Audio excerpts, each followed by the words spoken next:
is you in faith? A pair of stuffs, you rogue! Your baggage is size in our ropes.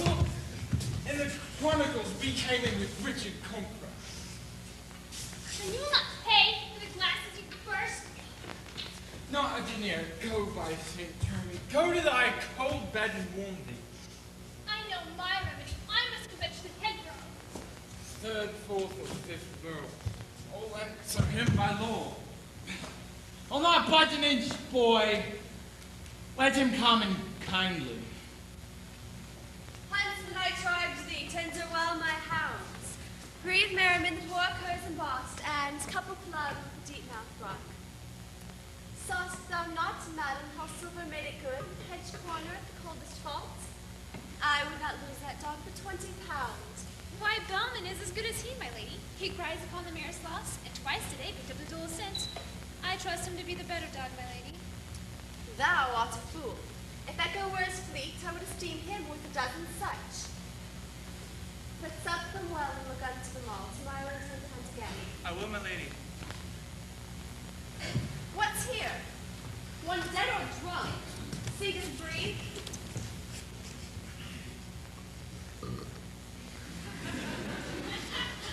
He breathes, my lady, for he got so warm with his ale. This were a bed, but cold to sleep so soundly. Monstrous beast. For like a swine he lies.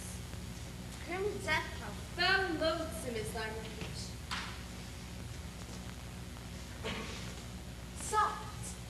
I will practice on you. What thinkest thou if he were conveyed to bed, wrapped in sweet clothes, rings put upon his fingers, a most delicious banquet by his bed, and brave attendants near him when he wakes? Would not the beggar then forget himself? My lady, I think he could not choose. It would seem strange unto him when he wakes. Even as his flattering dream or worthless fancy. Then take him up, and manage well to jest. Procure me music ready when he wakes, to make a dulcet and a heavenly sound. And to be chanced to speak, be ready straight, with a low, submissive reverence. So what is it your honor will command? Let one attend him with a silver basin, another bear an ewer, the third a diaper, another tell of his hounds and horse, and that his lady mourns at his disease. Persuade him that he hath been waiting, and when he says that he is, say that he dreams, for he is nothing but a mighty lord. This do, and do it kindly, gentle ones. Warrant me, my lady, we shall play our parts, and he shall think by our true diligence that he is what we say he is. Then take him up into bed with him, and each one to his office when he wakes. How now, who is it? And to please your honor, players, the opposite. Bid them here. Now, fellows, you're welcome. Thank you, lady. It's too kind. Do you intend to stay with us tonight? So please your ladyship to accept our duty. With all my heart. Ah, now this fellow I remember, since once he played the farmer's eldest son. 'Twas where you moved the gentleman so well. I have forgot your name, but sure the part was aptly fitted and naturally performed. I think 'twas Soto that your honor means. 'Tis very true. Thou didst it excellent. Well, you've come to me in half the time. The rather, for I have some sport in hand. Wherein your cunning can assist me much. There is a lord with whom you play tonight. But I am doubtful of your modesties. Lust over eye his odd behavior, for yet his honor hath never heard of play. You burst into some merry passion and so offend him. For I tell you, sirs, that should you smile, he grows impatient. Fear not, my lady, we can contain ourselves. We're the veriest antic in the world. Go, madam, take them to the buttery, and lend them friendly welcome, everyone. Let them want nothing that my house can afford. Thank you, Majesty.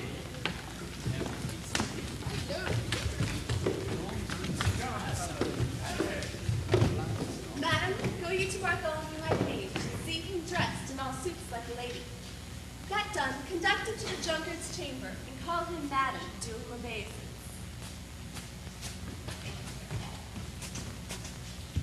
This I tell you, as you may win my love, that you bear yourself with honorable action, such as you have observed noble ladies do, and to their husbands by them accomplish. Such duty to the drunkard let you do. With soft little tongue, lowly courtesy, you say, what is it your honor will command? That your lady and humble wife may show her duty and make known her love. And with kind embraces, tempting kisses, and declining head into her bosom, did you shed tears of being overjoyed to see your noble lord restored to health, who for this 7 years hath sustained him no better than a poor and loathsome beggar. And if your boy have not woman's gift to raise a shower of commanded tears, an onion may do well for such a shift, which in a napkin being close conveyed, shall in despite enforce a watery eye. Oh, my lady. See this dispatched with all the haste thou canst. My lady. Anon, I'll give you more instructions. Yes, my lady.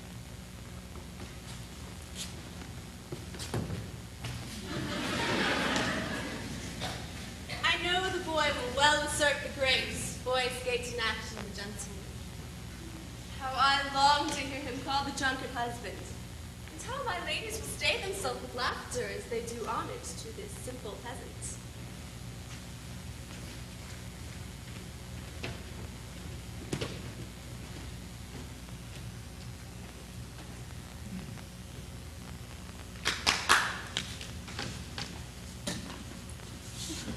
God's sake, a pot of small ale! Would it please your lordship drink of that? Wilt your honor taste of these conserves? What raiment will your honor wear today? I am Christopher Sly, call not me honor nor lordship.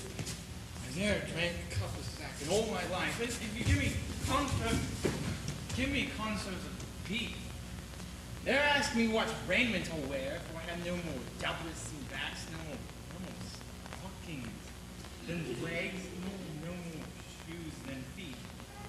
Nay, sometimes more shoes than feet, or such shoes as my toes look through the overlap. Heaven cease this idle humor in your honor. Oh, that a mighty man of such descent, of such possession and so high esteem, should be infused with so foul a spirit. What? Would you make me mad? And not I, Christopher Sly, old Sly, son of Burton Heath, by birth a peddler, by education a cardmaker, by transmutation a bearherd, and by present profession a tinker. Ask Marian Hackett if she know me not. If she say I'm not 14 pence on the score for sheer ale, score me for the lyingest knave in Christendom. What? Am I not bestraught? Yes. This makes your lady more. Oh, this that makes your servants weepy. Hence comes it that your kindred shuns her house, and speaks in hence of her strange loose. Noble lord, bethink thee of thy birth. Look, for thy service attends on them. Each of thy office, ready as thy bed. Wilt thou talk music? Harp upon the blaze, and 20 caged nightingales do sing. Thou art a lord, and nothing but a lord. Thou hast a woman, far more beautiful than any woman in this waning age. And in the tears that she hath shed for thee like envious floods o'errun her sweet face, she was the fairest creature in the world, and yet she is inferior to none. Am I a lord? And have I such a lady, or do I dream? Or have I dreamed till now? I do not sleep. I see, I hear, I speak, I smell sweet savors, I feel things. Upon my life, I am a lord indeed, and not a tinker, nor Christopher Sly. Well, bring our lady hither to our sight. And once again, the pot of the smallest ale. Wilt your mightiness wash your hands? Oh, how we joy to see your wit restored. Oh, that once more you but knew what you are. These 15 years you have been in a dream, or when you waked, so waked as if you slept. These 15 years, I might pay and goodly nap, but did I not speak of all this time? Oh, yes, my lord, but very, I you lay here in this goodly chamber? If what you say were beaten out of door and rail upon the hostess of the house, and say you would present her at the least because she brought stone jugs and no silk cords. Sometimes you would call out for Cecily Hackett. I, the woman's maid of the house.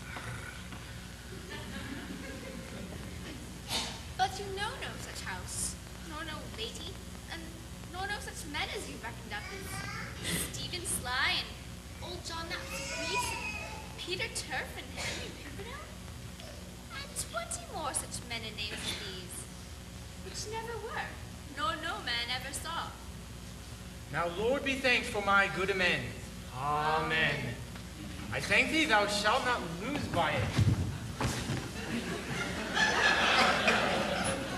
How fares my noble? How fares my noble lord? Oh, Mary, I fare well, for here is cheer enough. Where is my wife? Here, noble lord. What is thy will with her? Are you my wife and will not call me husband? My ladies call me lord. I'm your good man. Oh, my husband and my lord and husband. I am your wife in all obedience. I know it well. What must I call her? Madam. Alice, madame, or Joan, madame? Madam and nothing else, so lords call ladies. Madam wife, they say I've dreamed and slept above some 15 years or more. Aye, and a time keeps 30 in the mean. Oh, being all this time abandoned from your bed. 'Tis much. Servants, leave me and her alone.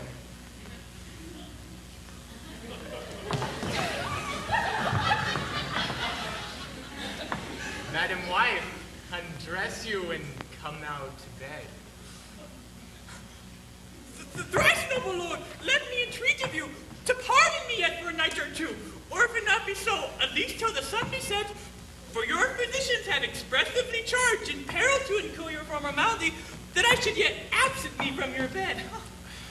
I would be loath to fall into my dreams again, but I will therefore tarry in despite of the flesh and of the blood. Your honor's prayers, hearing of your women, are going to play a pleasant comedy, or so your doctors say. Bury me. Seeing too much sadness hath congealed your blood, and melancholy is the nurse of frenzy. Therefore they thought it good you hear a play, and frame your mind to mirth which bars 1,000 harms and lengthens. Mary, I will see it. Is not a comedy, a Christmas gamble, or a tumbling trick? No, good lord, it is much more pleasing stuff. What, household stuff? It is a kind of history. Well, we'll see it. Madam wife, sit by my side, let the world slip, for we shall ne'er be younger.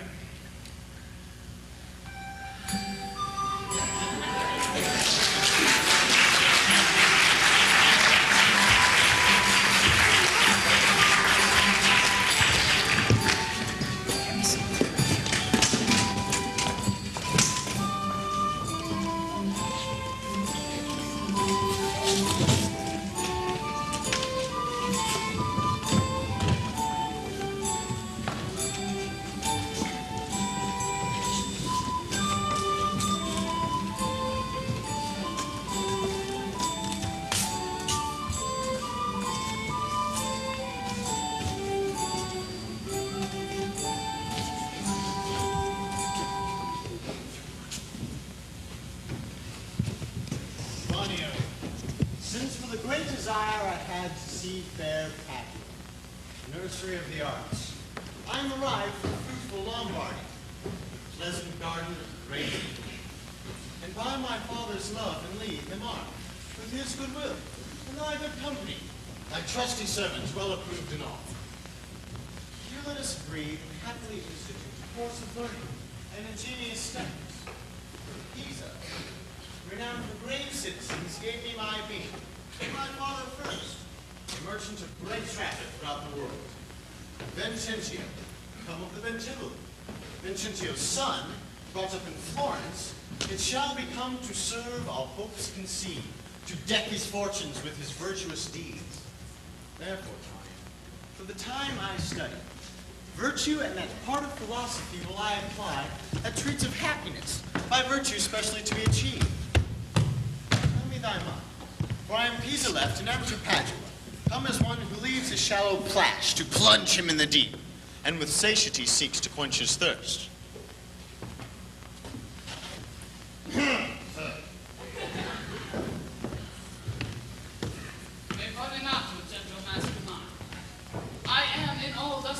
As yourself, glad that you thus continue resolved to suck the sweets of sweet philosophy.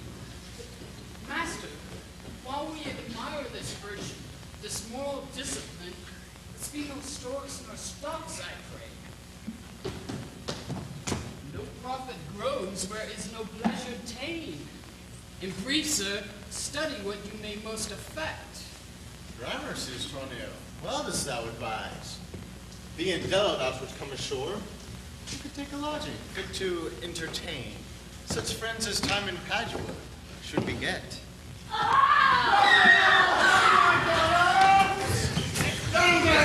What company is this? Master, it looks like some sure to welcome us to town. Gentlemen, importune me no further, for how firmly I am resolved, you know. That is, not to bestow my younger daughter before I have found a husband for the elder. If either of you both love Katharina, because I love you well and know you well, leave you shall have to court her at your pleasure. To court her, rather. She's too rough for me. Hortensio, will you any wife? I pray you, sir, is it your will to make a stale of me amongst these mates? Mates, maid, how mean you that?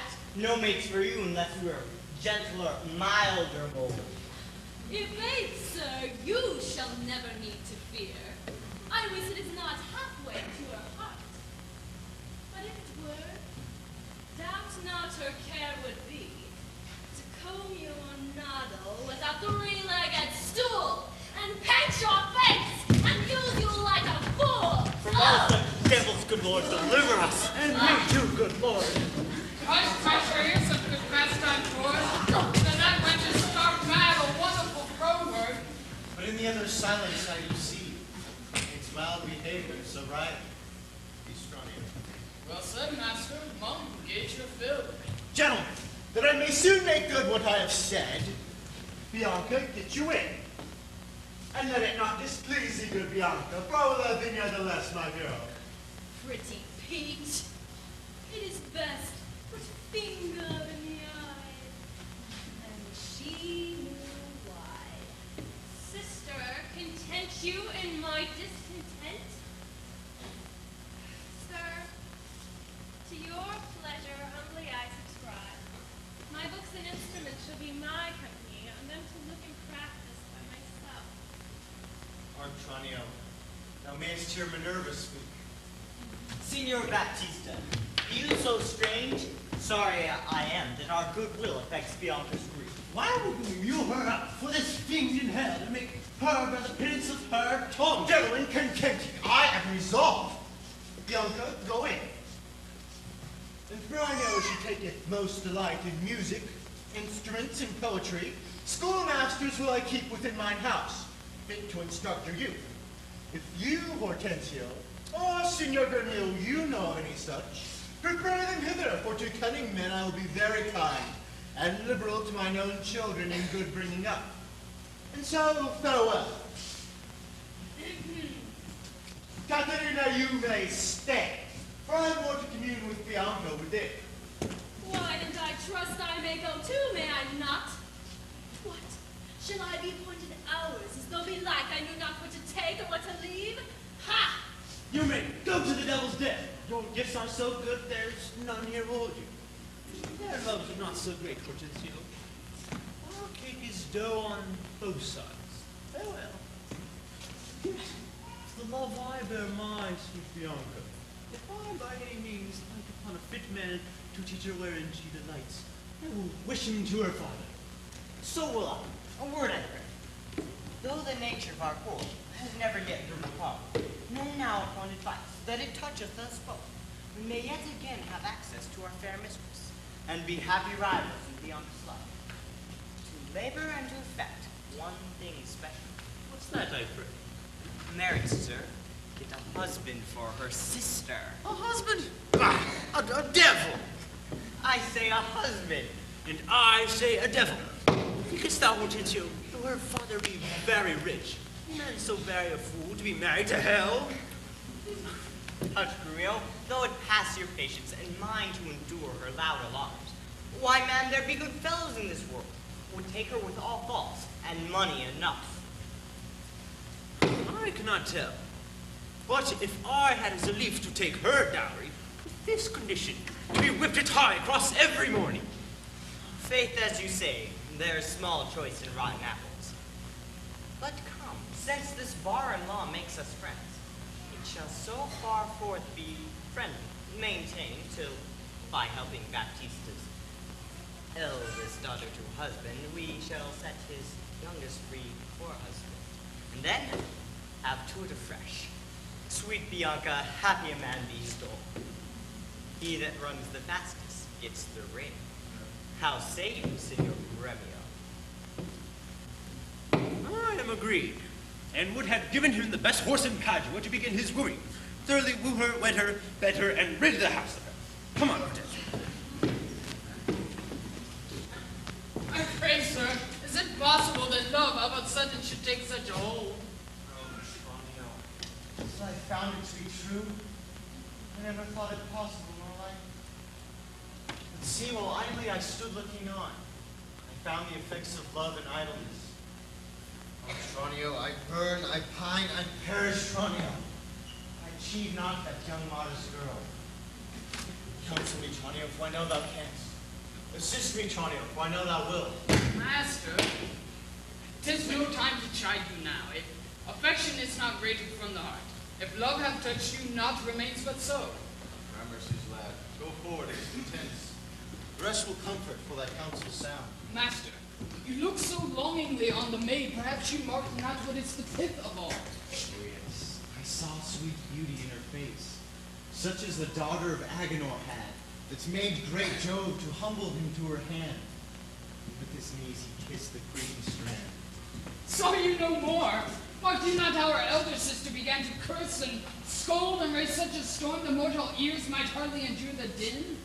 Tranio, I saw her coral lips to move, and with her breath she did perfume the air.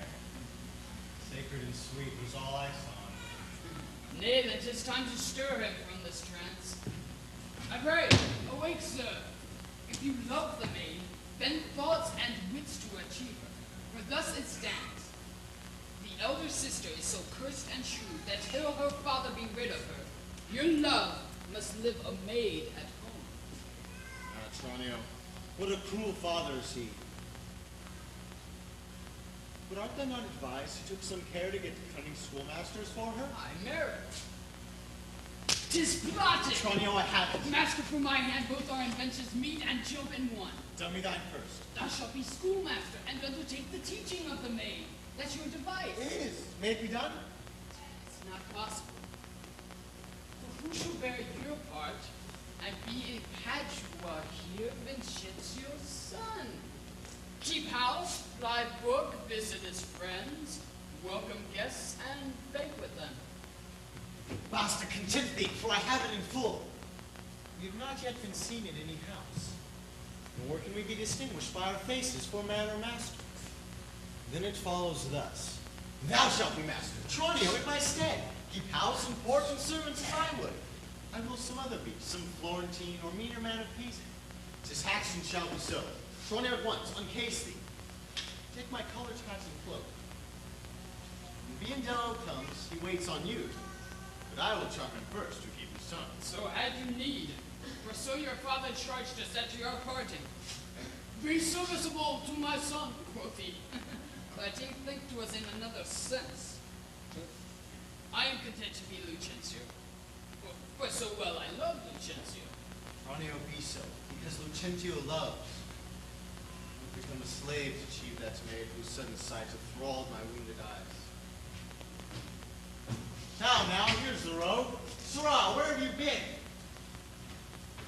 Where have I been? Nay, how now? Where are you? Master, has my fellow child stolen your clothes? Are you his? Or both? Pray, what's the news? Shrew, come hither. 'Tis no time to jest. And therefore frame your manners to the time. Your fellow Tranio here, to save my life, have put my countenance in a peril on, and I for my escape have put on his. For a quarrel since I came ashore, I killed a man. Here I was described. Now wager on him I charge you as becomes, while I make my way from hence to save my life. You understand me? I, sir, no. And not a jot of Tranio in your mouth. Tranio is changed into Lucentio. Better for him. When I was so too. Great boy, so would I to have the next wish thereafter, that Lucentio had indeed Baptista's youngest daughter. But, sirrah, not for my sake, but for your master's, I advise you do your duty truly in all kinds of companies. Why, when I am alone, I am Tranio, but in all places else, your master Lucentio. Tranio, let us go. But one thing more rests.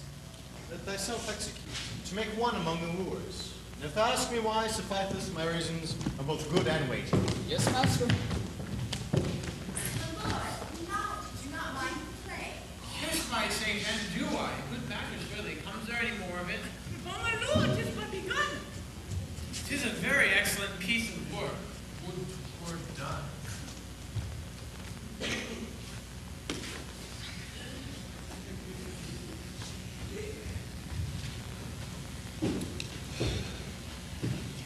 Verona, for a while I take my leave to see my friends in Padua, but of all my best beloved and approved friend Hortensio. And I trow this is his house. Here, Sir Agrumio, knock, I say. Knock? Whom should I knock? Is there any man that refused your worship? Villain, I say knock me here soundly. Knock you, sir? Why, sir? What am I, so that I should knock you here, sir? Villain, I say knock me at this gate, and rap me well, or I'll knock your knave's pate. My master is going for us.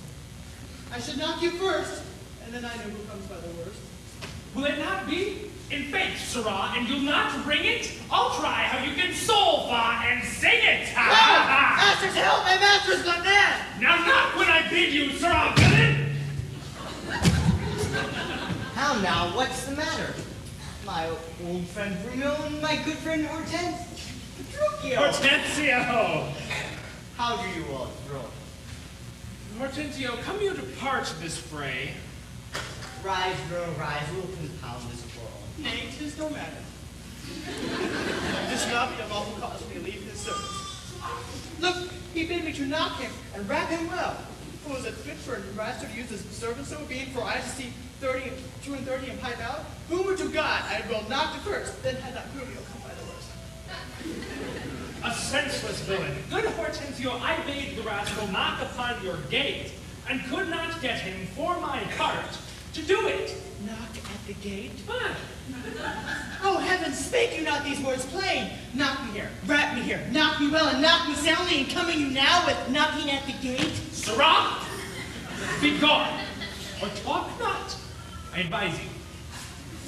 Why, this a heavy chance twixt you and me, your ancient, trusty, pleasant servant Bruno.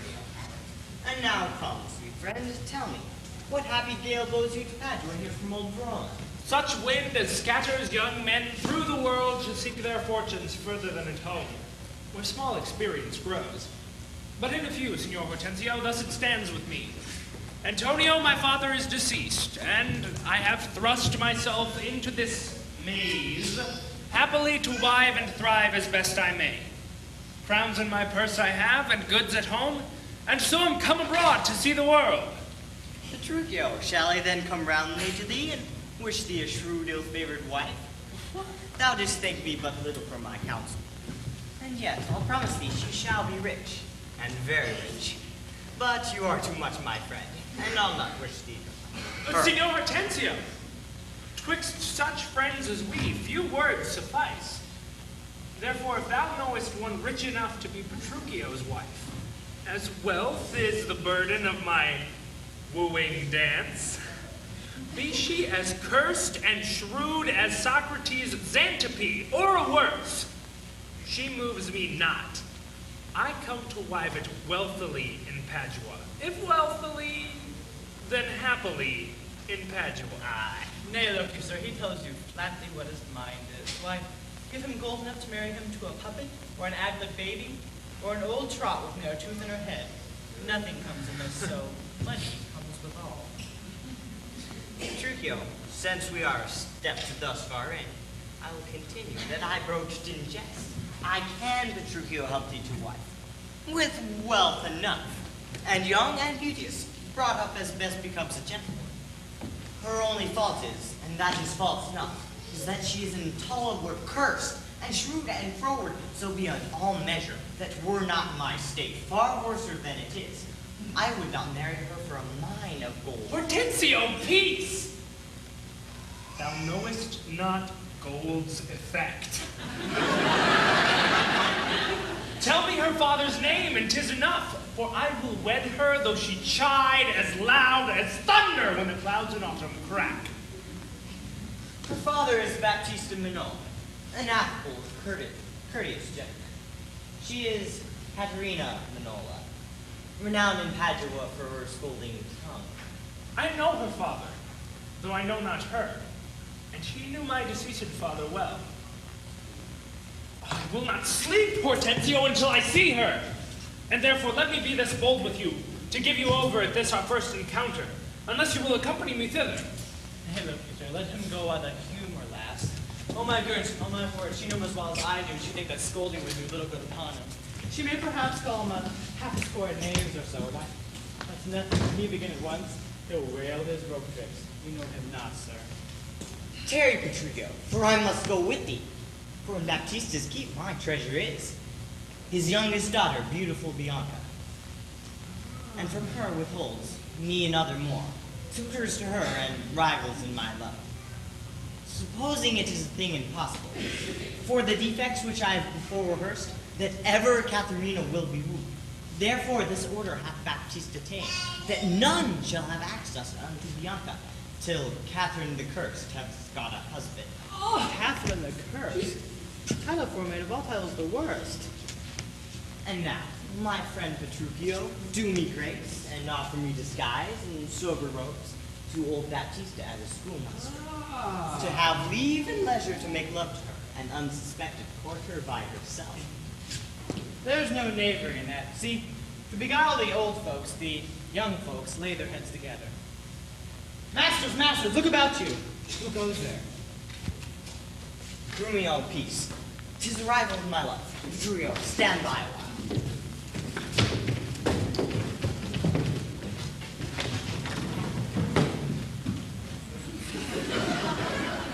Oh, very well. I have perused the note. Hark you, sir. I'll have them very fairly bound. All books of law. See that it in here. And see that you read no other lectures to her. You understand me, over and besides Signor Baptista's liberality. I'll amend it with the largest. Take your papers, too. I'll have them very well perfumed. Oh, she is sweeter than perfume itself. What will it be to her? Whatever I read to her, I'll plead for you. As for my patron, stand you so assured. As firmly as yourself were still in place. Yea, and perhaps with more successful words than you. Unless you are scholars, sir. Through this learning, what us they do. Hilda's woodcock, what an ass it is. Peace, sirrah! Mio mamma! God save you, Signor Gremio. You are well met, Signor Hortensio. Tell me whither I'm going. Baptista Minola. I promised to inquire carefully about the schoolmaster for the fair Bianca. And I, by good fortune, lighted upon this young man, bringing a behavior fit for her turn. Well read in poetry, other books. Good ones, I warn thee. 'Tis well, and I have met a gentleman, hath promised to help me to another, fine musician to instruct our fair mistress. So I shall no whit be behind in duty to fair Bianca, so beloved of me. Beloved of me, that my deeds shall prove. Gremio, 'tis now no time to vent our love. Listen to me, and if you speak me fair, I'll tell you news, good and different for either. Here is a gentleman by chance I met. Upon agreement from us, to his liking, will undertake to woo first Catherine. Yea, to marry her for dowry plea. So said, so done as well. Hortensio, have you told him all her faults? I know she is an irksome, brawling scold. If that be all, masters, I hear no harm. No, sayest me so, friend. What countryman? Born in Verona, old Antonio's son. My father dead, my fortune lives for me, and I do hope good days and long to see. But such a life with such a wife were strange. But will you woo this wildcat? Will I live? Why came I hither but to that intent? Think you a little din can daunt mine ears? Have I not in my time heard lions roar? Have I not heard the sea, puffed up with winds, rage like an angry boar chafed with sweat? Have I not heard great ordnance in the fields, and heaven's artillery thunder in the skies? Have I not, in pitched battle, heard loud laurels, neighing steeds, and trumpets clang? And do you tell me of a woman's tongue, which gives not half so great a blow to hear, as will a chestnut in a farmer's fire? Tush, tush, fear boys with bugs, for he feared none. Hortensio, this gentleman is happily arrived. Her mind presumes for his own good and yours. I promised we would be contributors and bear his charge of point whatsoever. And so we will, provided he win her. I would sure good dinner. Gentlemen, God save you. If I may be bold, tell me, I beseech you, which is the readiest way to the house of Signor Baptista Minola? To me, not her too. Perhaps him and her, sir. What have you to do? What, not she that chides, sir, at any hand I pray. I love no chiders, sir. Yondolo, it's away. Well begun, Connie. Sir, a word ere you go. Are you a suitor to the maid you speak of, yea or no? And if I be, is it any offense? No, if without more words you will keep you this. Why, I pray, sir, not the streets as free for me as they are for you. But so is not she. For what reason, I beseech you? For this reason, if you'll know, she is the choice love of Signor Gremier. That she is the chosen of Signor Hortensio. Probably, my masters. If you be gentlemen, do me this right. Hear me with patience. Signor Baptista is a noble gentleman to whom my father is not all unknown. And were his daughter fairer than she is, she may more suitors have. And I, for one, lo Paris came and hope to speed alone. What will this gentleman out to top us all? Give him no heed. I'm sure he'll soon prove a jade. Hortensio, to what end are all these words? Sir, let me be so bold as to ask. Did you ever see Baptista's daughter? No, sir, but here I do that he hath two. One as famous for a scolding tongue as the other for beauteous modesty. Sir, the first for me, let her go by. Sir, know you this of me, in sooth, the youngest daughter whom you hearken for, her father keeps from all excessive suitors, and will not promise her to any man until the elder sister first be wed. The younger then is free, and not before. Sir, this be so that you are the man must stead us all, and me mongst the rest. And if you do this feat, achieve the elder, break the ice, set the younger free for our access, whose hap may be to have her, will not be so graceless be as to be ingrate. Sir, you say well, and well do you conceive. Sir, I shall not be slack.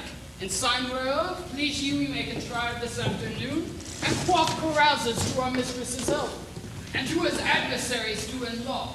Strive mightily, but eat and drink as friends. Oh, excellent motion. Oh, that's gone.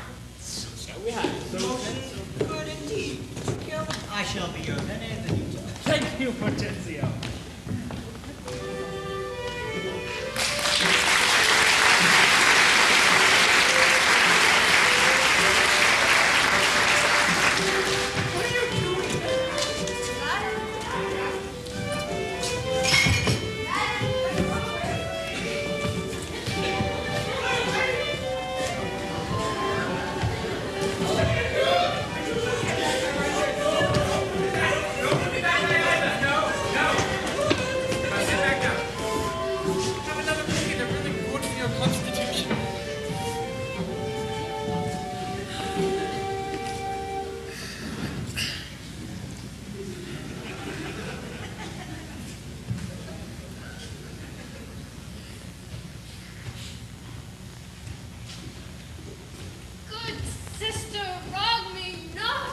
no wrong yourself. To make a bondmaid and a slave of me. Now that I disdain, for these other goods I pray thee, Sister Kate, unbind my hands! I'll take them off myself. Yea, and all my raiment, my petticoat. Or, what you will command me will I do. So well do I know my duty to my elders. All thy suitors here, I charge tell whom thou lovest best. See thou dissemble not. Believe me, sister, of all the men alive, I've not yet beheld that special face which I could fancy more than any other. Oh, Midian, thou liest. Is it not Hortensio? If you affect him, sister, here I swear, I will plead for thee myself. But you shall have him. Oh, then belike you fancy riches more. You will have Grumio to keep you fair. Nay, then you jest. Oh, and this will I perceive that you but jested with me. I pray thee, Sister Kate, unbind my hands. Minute. If that be jest, then all the rest was so.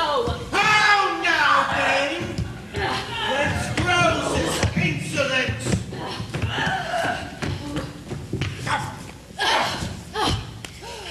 Bianca, stand aside. Poor girl, she weeps. Go ply thy needle, meddle not with her. For shame, thou hilding of a devilish spirit. Why dost thou wrong her which she ne'er wronged thee? When did she cross thee with a bitter word? Her silence flouts me, Dobby Ring. In my sight! Going, Bianca. What? Will you not suffer me? Now I see. She is your treasure. She must have a husband. I must dance barefoot on her wedding day. Who would for your love to her lead apes in hell? Catherine, you know that. Oh, don't you bite your Not daughter. to me. I will go sit and weep till I can find occasion of revenge.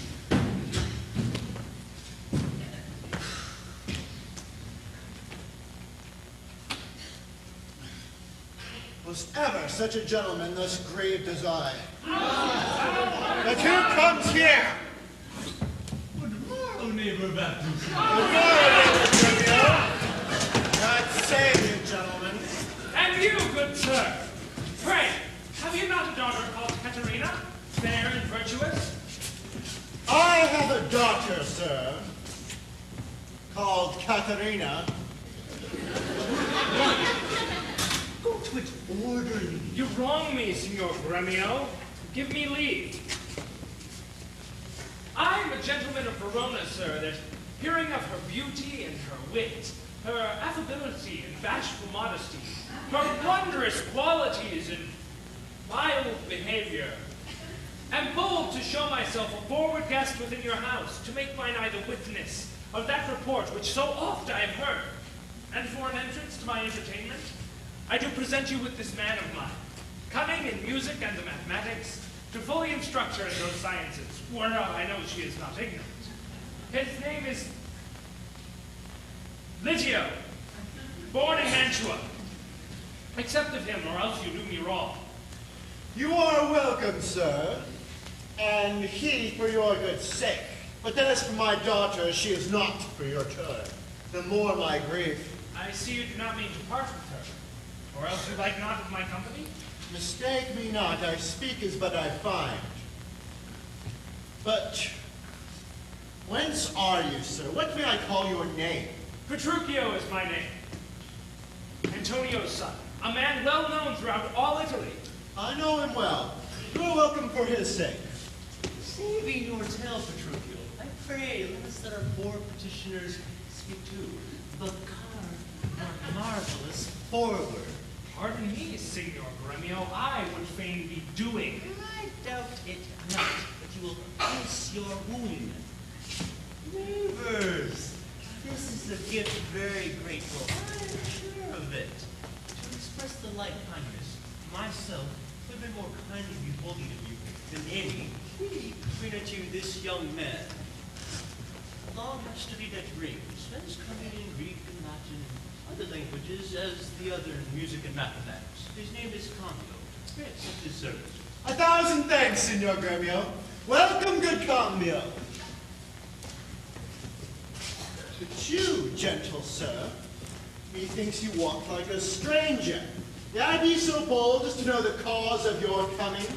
Pardon me, sir. The boldness is mine own.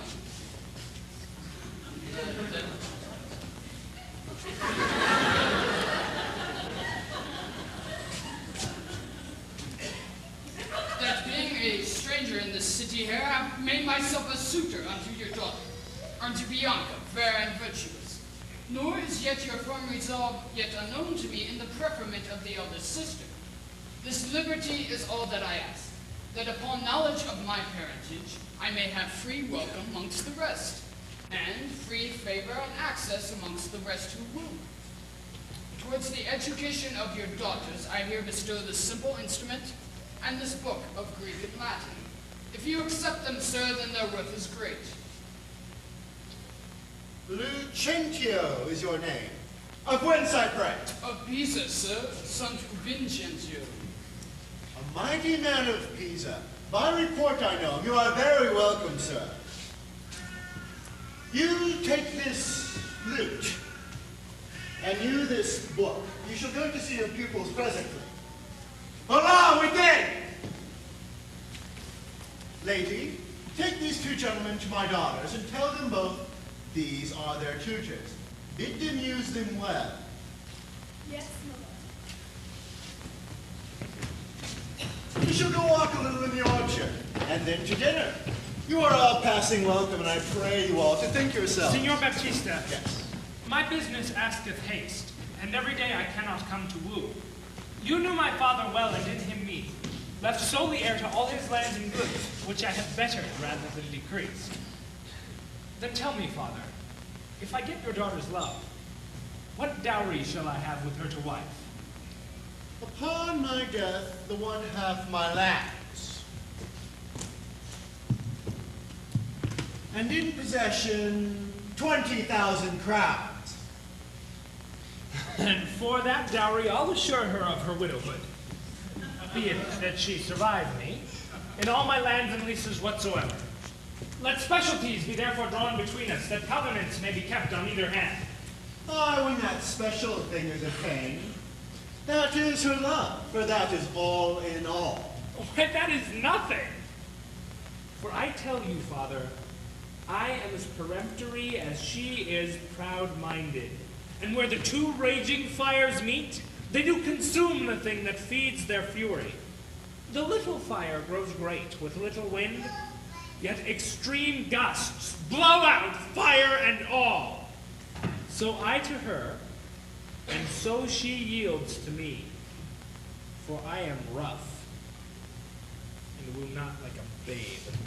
Well, mayest thou woo, and happy be thy speed, but be thou armed for some unhappy words. Aye, to the proof, as mountains are for winds that shakes not, though they blow perpetually.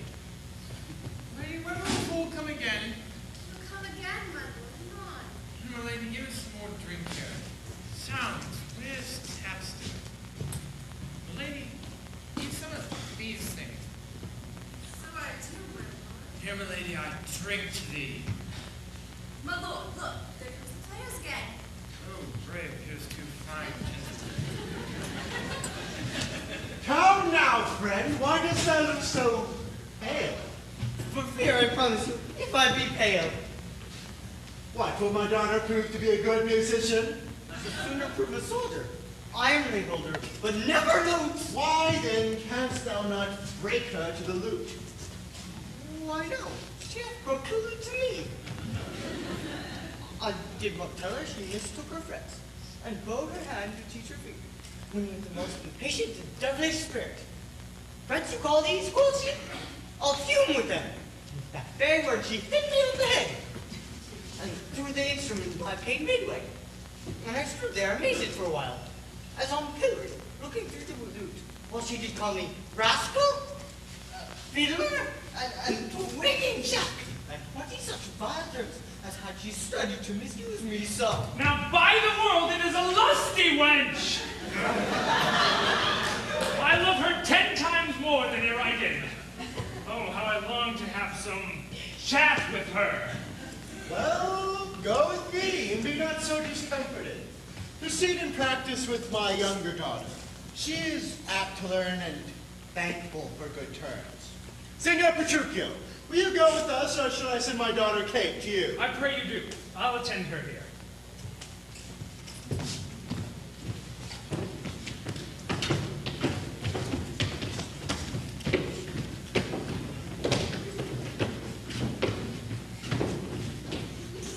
Aye, and woo her with some spirit when she comes, eh? Say that she rail. I'll tell her plain she sings as sweetly as a nightingale. Say that she frown. I'll say she looks as clear as morning roses newly washed with dew. Say that she be mute and will not speak a word. Then I'll commend her volubility, and say she uttereth piercing eloquence. If she do bid me pack, I'll give her thanks, as though she bid me stay by her a week. If she deny to wed, I'll crave the day when I shall ask the bands and when be married.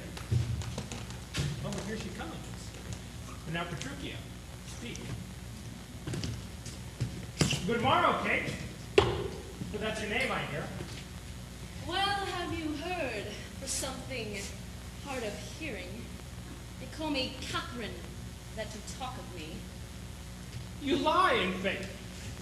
For you are called plain Kate, and bonny Kate, and sometimes Kate the Cursed.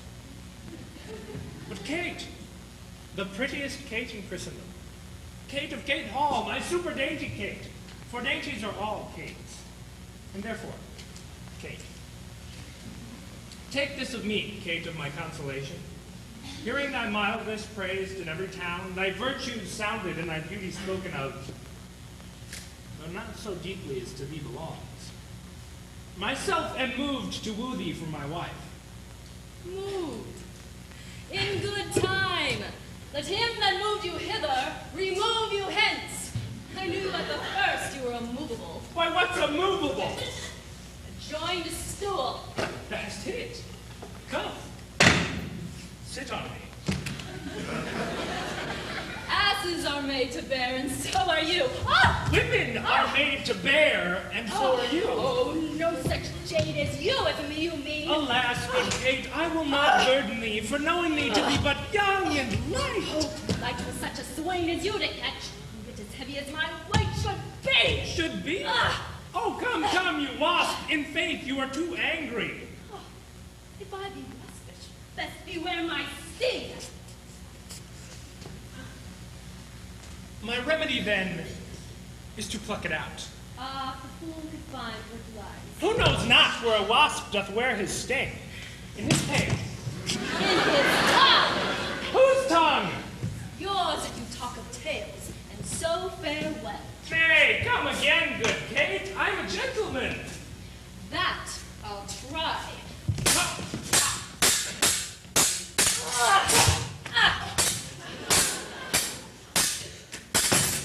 I swear I'll cuff you if you strike me. So may you lose your arms. If you strike me, you are no gentleman. And if no gentleman, why then no arms. A herald, Kate? Oh, put me in thy books. What is your crest? A comb? A combless cock. So Kate will be my head. Oh, such cock of mine. You crow too, like a craven. Nay, come, Kate, come. You must not look so sour. It is my fashion when I see a crab. Why, here's no crab, and therefore look not sour. There is, there is. Then show it me. Alas, I would. What, you mean my face? Oh, Elaine. Such a young one. Now, by St. George, I am too young for thee. cares. I care not. Nay, tarry, Kate, in sooth, escape not so. Oh, I shame you, my Terry. Let me go. Nay, not a whit. I find you passing gentle.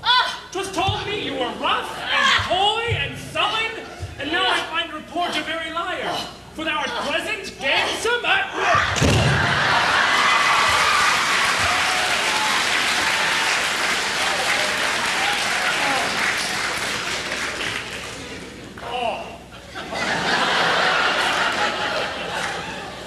yet slow in speech, yet sweet as springtime flowers. Thou canst not frown, thou canst not look askance, nor bite the lip as angry wenches will. But thou with mildness entertainst thy wooers, with gentle conference, soft and affable.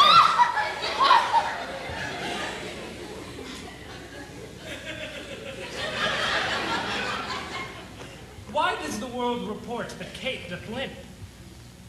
Oh, slanderous world! Kate, like the hazel twig, is straight and slender, and is brown in hue as hazelnuts, and sweeter than the kernels. Oh, let me see thee walk. Thou dost not halt. Did ever Diane so become a grove as Kate to this chamber with her princely gait? Where did you study all this goodly speech? 'Tis extempore, from my mother wit.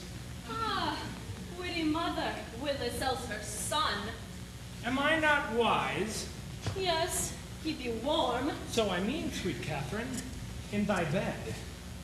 And therefore, setting all this chat aside, thus in plain terms, your father hath consented that you shall be my wife, your dowry agreed upon, and will you, nill you, I will marry you. Now I am the husband for your turn, Kate. For by this light, whereby I see thy beauty that doth make me like thee well, thou must be married to no man but me. For I am he and born to tame you, Kate. To bring you from the wild Kate, conform us Kate. Oh, here comes your father. Sir, never make denial. I must and will have Catherine to my wife. Ah, Signor Patricia, how speed you with my daughter? How it well, sir, how it well. 'Twere impossible I should speed amiss. How now, daughter Catherine, in your dumps? Call you me daughter? I promise you, you have shown a tender fatherly regard to wish me to wed a red-hot lunatic, a madcap ruffian and a swearing jack that thinks without to face the matter out. Father, 'tis thus. Yourself in the world.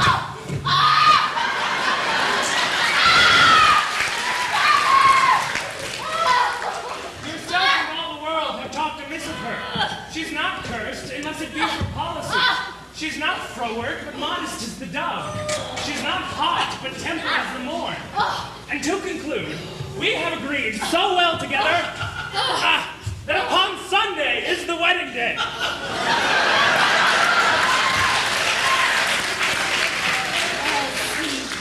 Hanged on Sunday first.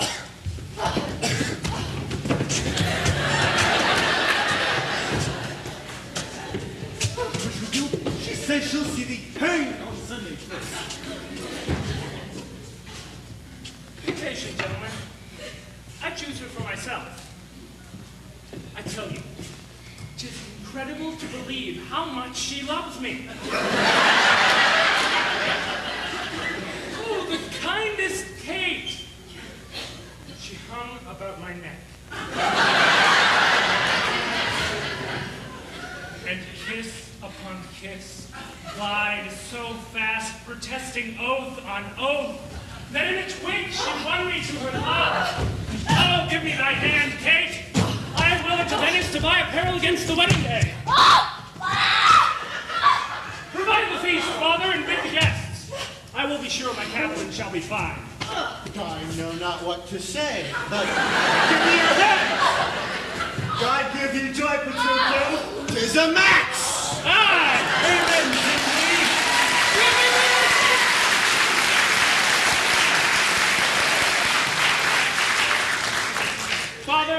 Gentlemen and wife, adieu.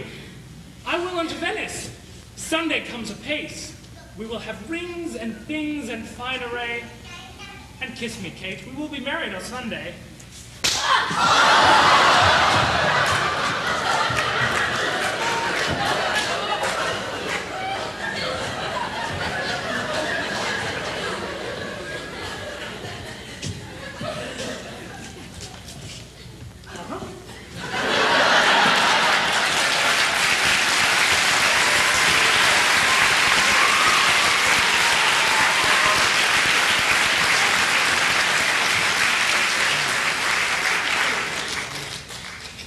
Was ever a match clapped up so suddenly? Faith, gentlemen, now I play a merchant's part and venture madly upon a desperate mart. 'Twas commodity laid fretting by you. It will bring you gain or perish upon the seas. Gain I seek will be quiet in the match. No doubt he hath got a quiet catch. And now, Baptista, to your younger daughter. Now's the day we long have waited for. I am your neighbor and was suitor first. But I am one that loved Bianca more than words can witness or your thoughts can guess. Youngling, thou cannot love so dear as I. Greybeard, thy love doth freeze. Skipper, stand back. 'Tis age that nourisheth. But youth in ladies' eyes that flourish. Content ye, gentlemen, I will compound this strife. 'Tis steeds which must win the prize, and he of both that can assure my daughter the greatest dower shall have my Bianca's love. Say, Signor Gremio, what can you assure her? First, as you know, my house within the city is richly furnished with plate and gold. In ivory coffers I have stuffed my crowns, pewter and brass, and all things that belong to house and housekeeping. Then at my farms, 100 milch kind of pail, 60 fat oxen in brass walls, and all things answerable for this portion. I myself am struck in years, I must confess, and if I die tomorrow, this is hers. If with I live, she will be only mine. That only came well in. Sir, list to me. I am my father's heir and only son. If I may have your daughter to wife, I'll leave her houses 3 or 4 within rich Pisa walls, as good as any Gremio has in Padua. Besides 2,000 ducats by the year of fruitful land, all of which shall be her jointure. What, have I pinched you, Signor Gremio? 2,000 ducats of the year by land. My land not amounts to so much at all. These I will assure her, and twice as much whate'er thou offerest next. Nay, I have offered all. I have no more. She can have no more than I. If you like me, she shall have me. And mine. Why then the maid is mine from all the world by your firm promise. Gremio is outvied. I must confess your offer is the best, and let your father make her this assurance, and she is thine. Else you must pardon me if you die before he wears her dower. That's but a cavil. He is old, I young. And may not young men die as well as old? Gentlemen, I am thus resolved. On Sunday next, you know, my daughter Catherine is to be married. Now, on Sunday following, my Bianca shall be bride to you, if you make her this assurance. If not, to Signor Gremio. And so I take my leave, gentlemen, and thank you both. Adieu, good neighbor. Now I fear thee not.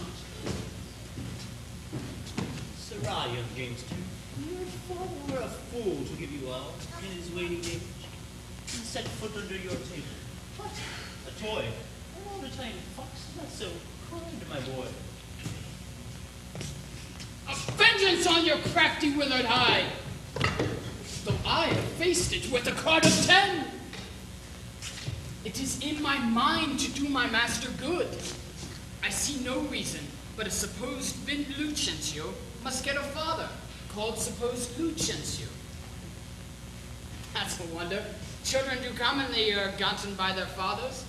Though in this case of wooing, a child shall get a sire if I fail not of my cunning.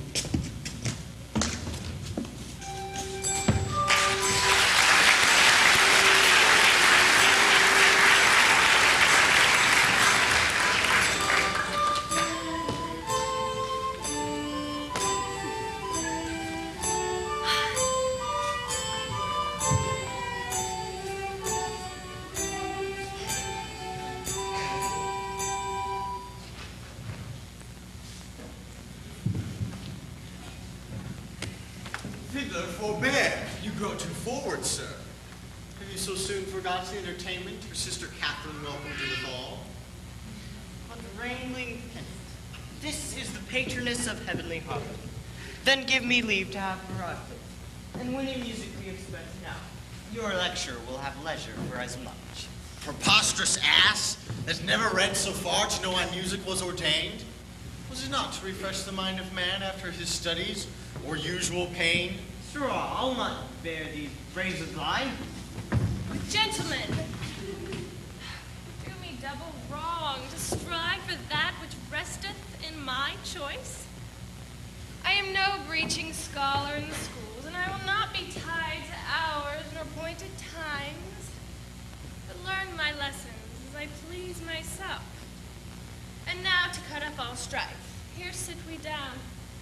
You, take you your instrument, lay you the wild. His lecture will be done ere you've tuned.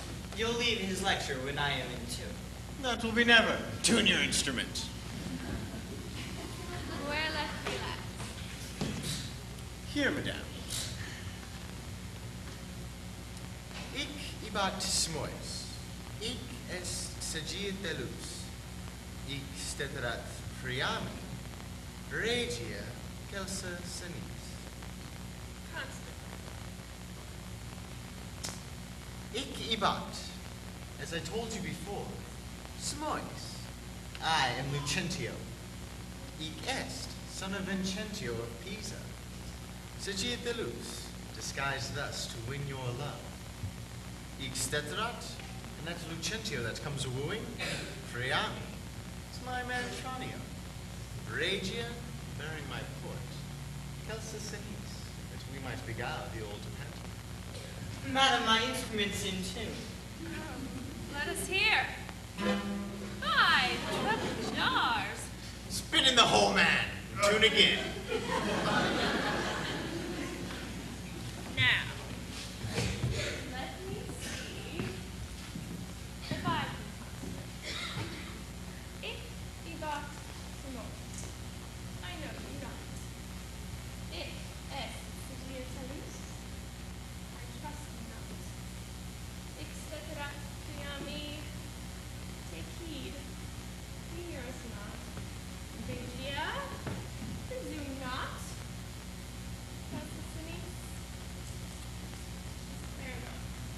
Madam, 'tis now in tune. All but the bass. The bass is right. 'Tis the bass knave that jars. How fiery and forward our pendant is. And for my life he doth court my love. That is you all watch the better guess. In time, I may believe. Yet I mistrust. Mistrust it not. For Shrew was Ajax, called so from his grandfather. I must believe my master. As I promise you, I should be arguing still upon that doubt. But let it rest. And now, Lydio, to you, take it not unkindly that I have been thus pleasant with you both. You may go walk and give me leave a while.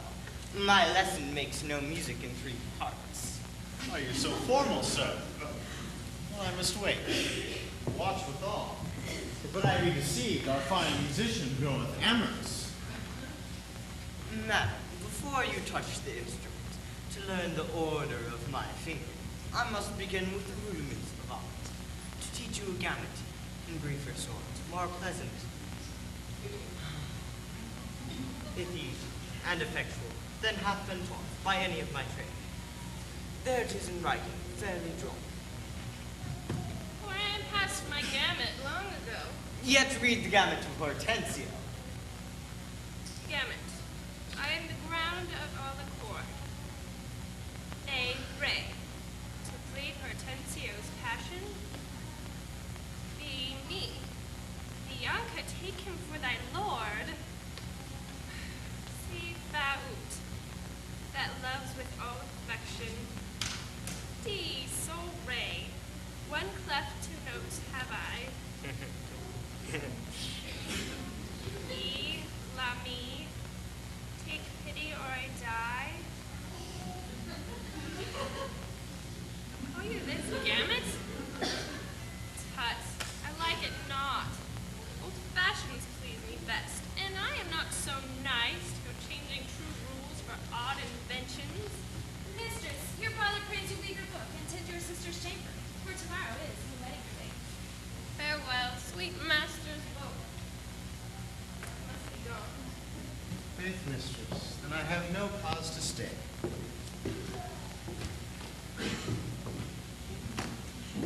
Yet I have cause to pry into this pedant. Methinks he looks as if he were in love.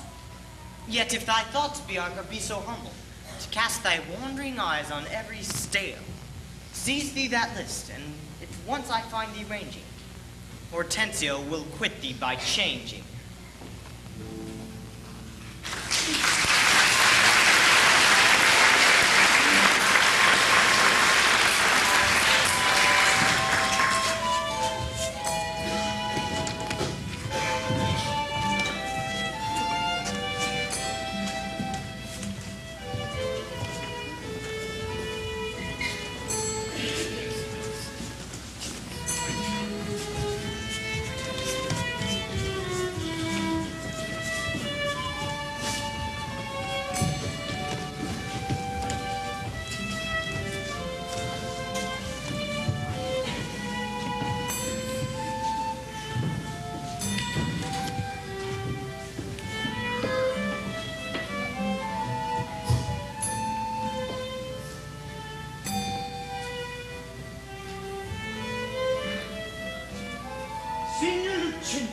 This is the appointed day that Catherine and Petruchio are to be married. And yet we hear not of our bridegroom. What will be said? What mockery will it be to want the groom while the priest attends to speak the ceremonial rites of marriage? What says Lucentio to this shame of ours? No shame but mine. I must forsooth be forced to give my hand, opposed against my heart, until mad brain rules me, full of spleen, who woo in haste, and means to wed and let. I told you, I, he was a frantic fool, hiding his bitter jests and blunt behavior. And now, must the world point at poor Catherine and say, lo, there is mad Petruchio's wife. It would please him come and marry her. Patience, good Catherine, and Baptista too. Upon my life, Petruchio means but well whate'er fortune stays him from his word. Though he be blunt, I know him passing wise, and though he be merry, yet withal he's honest. Would Catherine have ever seen him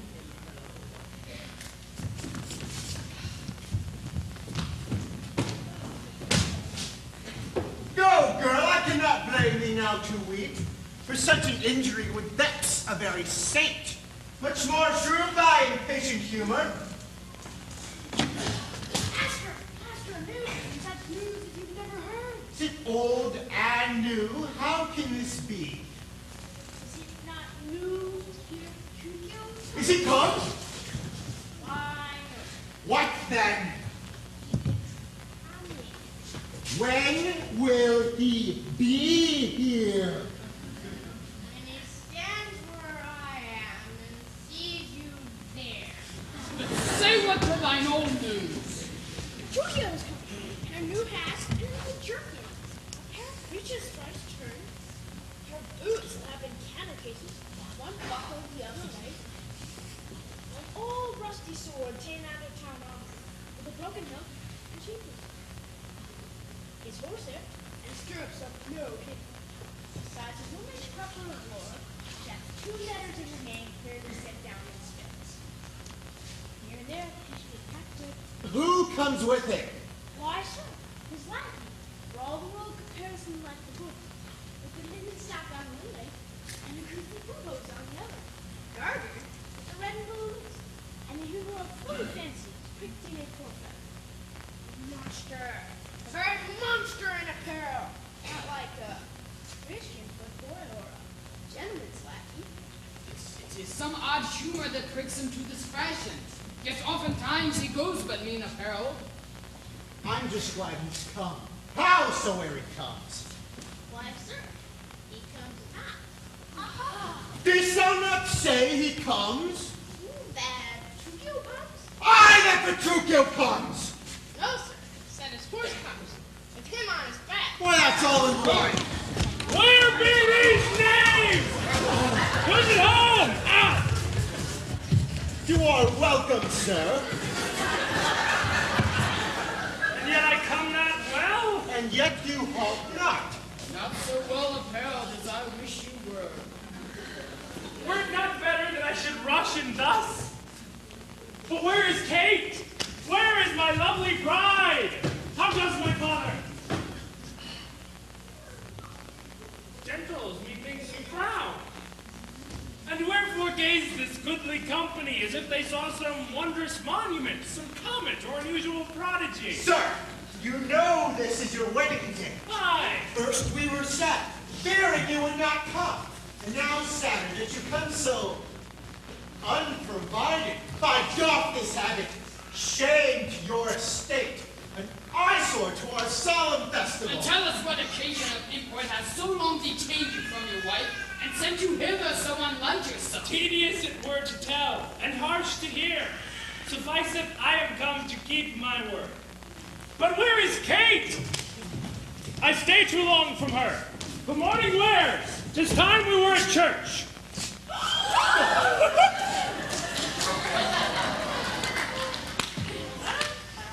See not your bride in these unreverent clothes. Go to my chamber, put on clothes of mine. Not I, believe me. Even thus I'll visit her. But thus I trust you will not marry her. Good sooth, even so. Therefore have done with words. To me she's married, not unto my clothes. But what a fool I am to chat with you when I should bid good morrow to my bride and seal the title with a lovely kiss.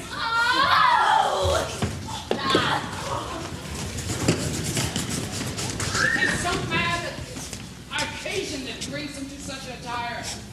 We will persuade him, be it possible, to put on better ere he go to church. I'll after him and see the event of this.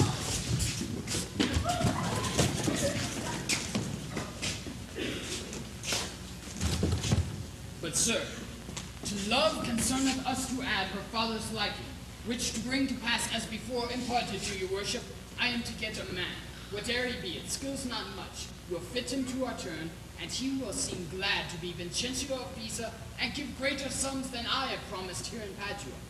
Thus shall you quietly enjoy your hope, and marry sweet Bianca with consent.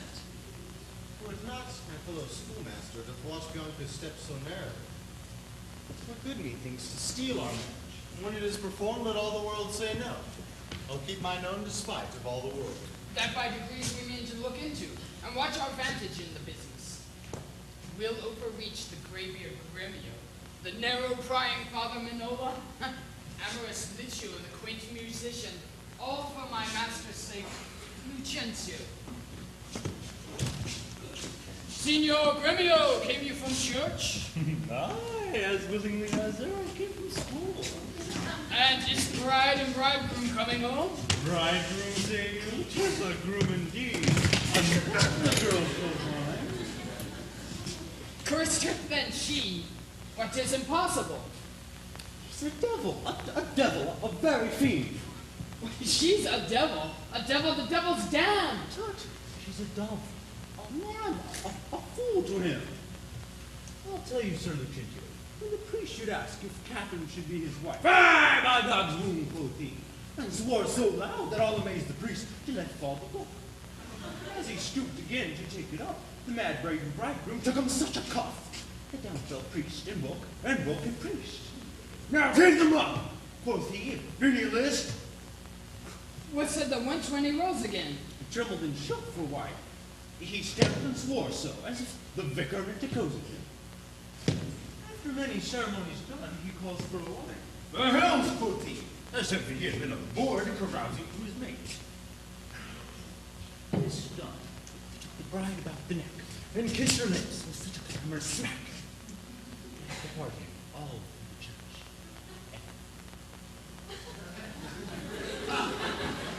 I seeing this came hence for very shame, and after me I know the mad rout is following. Such a mad marriage never was before. Hark! I hear the minstrels play. Out to the riding room!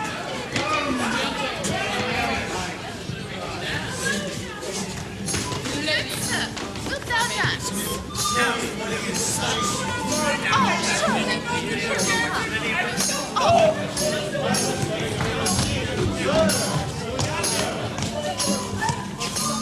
Madam, shall we dance?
Gentlemen and friends, I know you think to dine with me today and have prepared great store of wedding cheer, but so it is my haste doth call me hence, and here I mean to take my leave. Is it possible you will away tonight? I must away today before night come.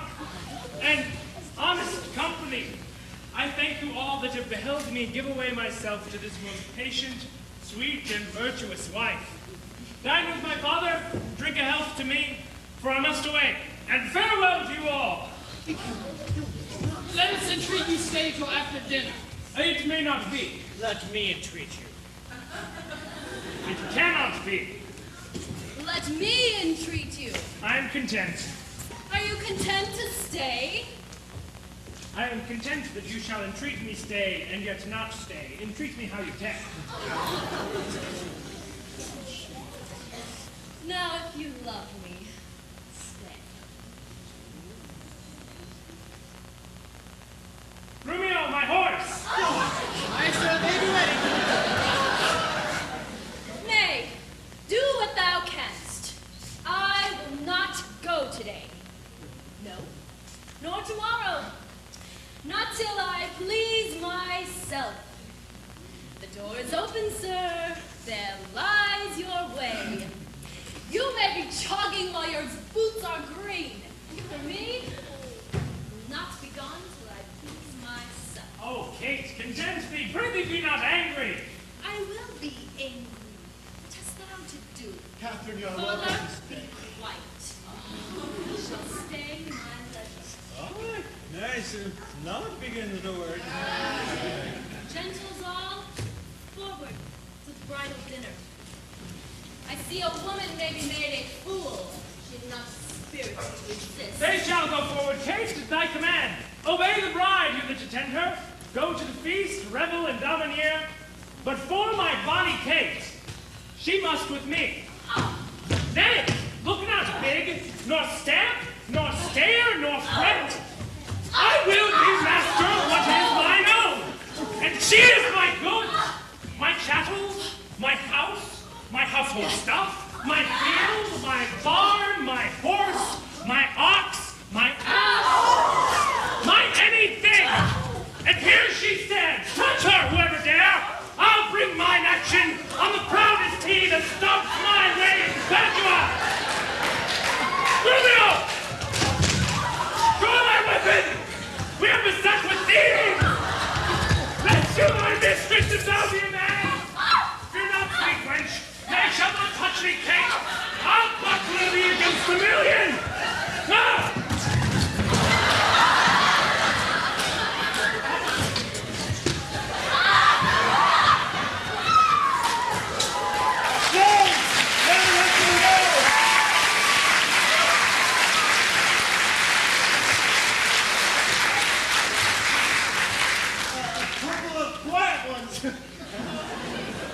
Which they not quickly I should die laughing. Oh, man, just never was the like. Tell me, mistress, what is your opinion of your sister? That being mad herself, she is madly mated. Oh, and some Tokyo is hated. Gentlemen and friends, though the bride and bridegroom want, though for to supply their places at the table, you know there wants no juxters at this feast. Lucentio, you shall supply the bridegroom's place. Bianca shall take her sister's room. Shall she practice how to bride it, my lord? She shall, Lucentio. Come, gentles, all, let's eat! Food for everyone! Wine! Fine. An all tired knave. An all mad bastard, an all foul way. Was ever a man so beaten? Was ever a man so brave? Was ever a man so weird? I am sent before to make a fire, and they are coming after to warm them. Now, were I not a little pot and soon hot, my very lips might freeze to my teeth, the tongue to the roof of my mouth, the heart to my belly.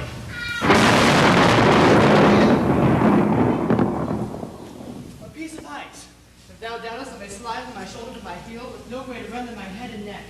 A fire, good Sophia. Is my master and his wife coming, Romeo? Aye, and therefore fire, cast on no water. Is she so hot for you before? She was, before the frost. But thou knowest that winter tames man, woman, and beast. Away, you fool, I'm no beast. But wilt thou make a fire? Or I shall have to complain to thee to our mistress, whose hand, she being now at hand, thou shalt soon feel to thy cold comfort for being slow in thy hot office. I'm pretty good, Romeo. Tell me, how goes the world? A cold world, Sophia, in every office but thine own. Therefore, do thy duty, and have thy duty, for my master and mistress have almost frozen to death. There's fire ready, and therefore, good Romeo, the news. My Jack boy, oh boy, as much news as wilt thou. Come, you are so full of comb catching. Aye, therefore fire, for our cottage drain cold. Where's the cook? Is supper ready? Be the jack sparrow within, the dill sparrow without, and everything in order? All ready, and therefore, I pray thee news. First, know that my horse is tired, and my master and mistress have fallen out. How? Out of the saddles and into the dirt, and therefore hangs a tale. Let's have it, good Romeo. Then thine ear. Here. Now, I begin. We came down a foul hill, my master riding behind my mistress. Both of one horse? What is that to me? tell thou the tale.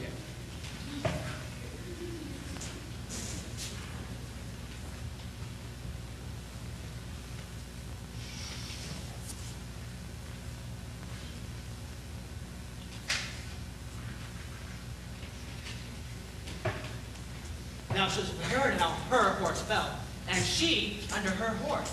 Thou shouldst have heard how miry a place, and how she was memorial, and how he left her with her horse upon her, and how he beat me because her horse stumbled, and how she waded into the dirt and plucked him off of me, and how he swore, and how she prayed and never prayed before, and how I cried, and how the horses ran away, and how I lost my covering, which had many things of worthy memory, which shall die in oblivion, and I shall return experience to thy grave. But this threatening, he is more shrewd than she. Aye, that the proudest of you shall find when he comes home. But what talk of this? Call forth Nicoletta, Josephina, Gabrielle, and Philippina. Let their heads be slickly combed, let them curtsy with their left legs, and let them not to presume to touch a hair of a master's voice till they kiss their hands. Are they all ready? They are. Oh, welcome home, Romeo. How now, Romeo? What, Romeo? Oh, Romeo. How now, old lad? Welcome you, how know you, what do you, and fellow you, and thus much for greeting. And now, my spiritual companions, is all things ready and all things neat? All things is ready. How near's our master? In a tad.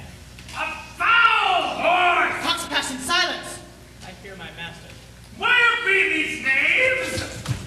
What, no one at door to hold my stirrup nor take my horse? Where is Gabriella, Nicoletta, and Sophia? Yes, sir. Here, sir. Here, sir. Here, sir. Here, sir, here, sir, here, sir. You logger-headed and unpolished wenches. What, no attendance, no regard, no duty? Where is the foolish knave I sent before? Here, sir, as foolish as I was before.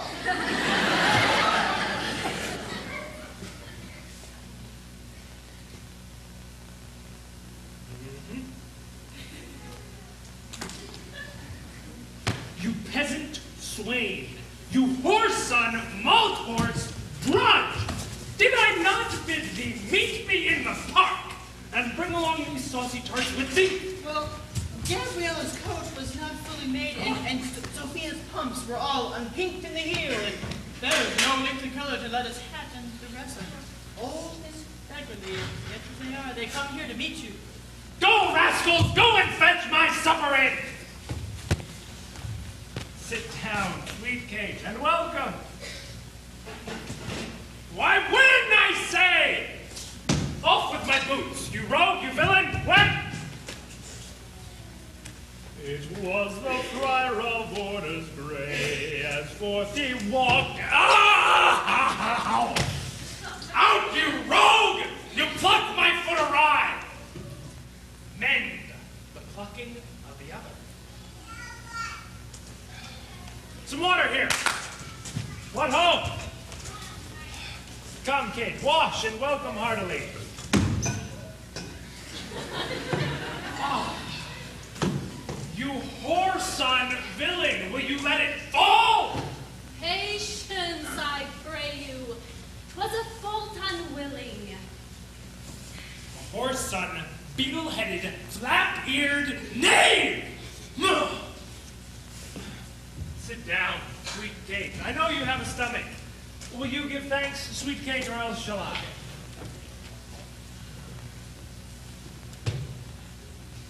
What's this? Mutton? I. Who brought it? I. 'Tis burnt.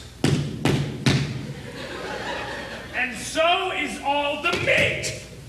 What dogs are these? Where is the rascal cook? How durst you villains bring it from the dresser and serve it thus to me that love it not? Then take it to you! Trenchers, cups, and all! You heedless joltheads and unmannered slaves! What? Do you grumble? I'll be with you straight. I pray you, be not so disquieted.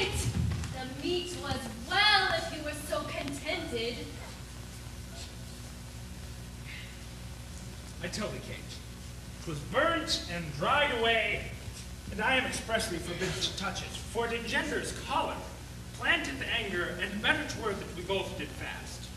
But come, I will see thee to thy bridal chamber.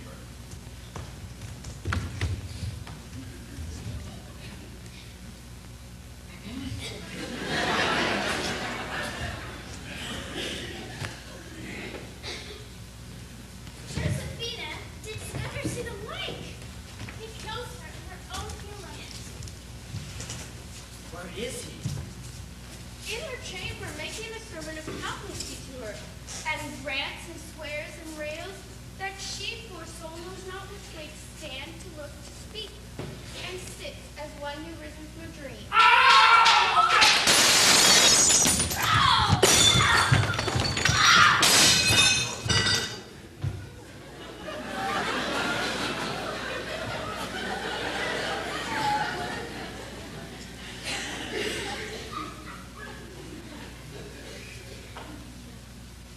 Thus have I politically begun my reign.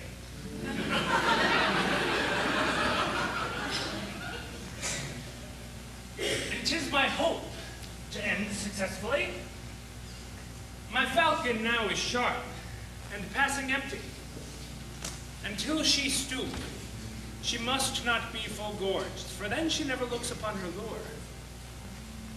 Another way I have to man my haggard, to make her come and know her keeper's call.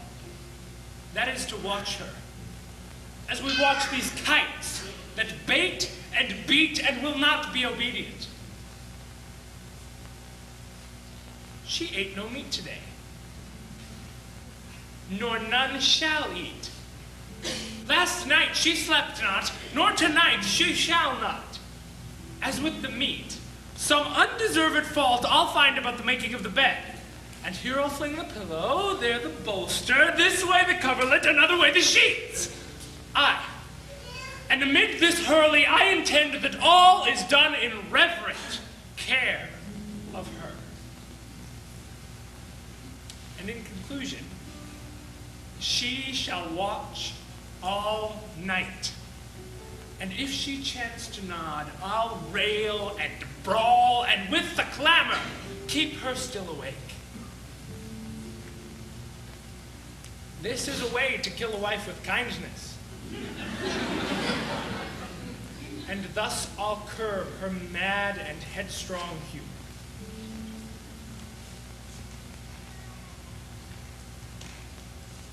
He that knows better how to tame a shrew, now let him speak.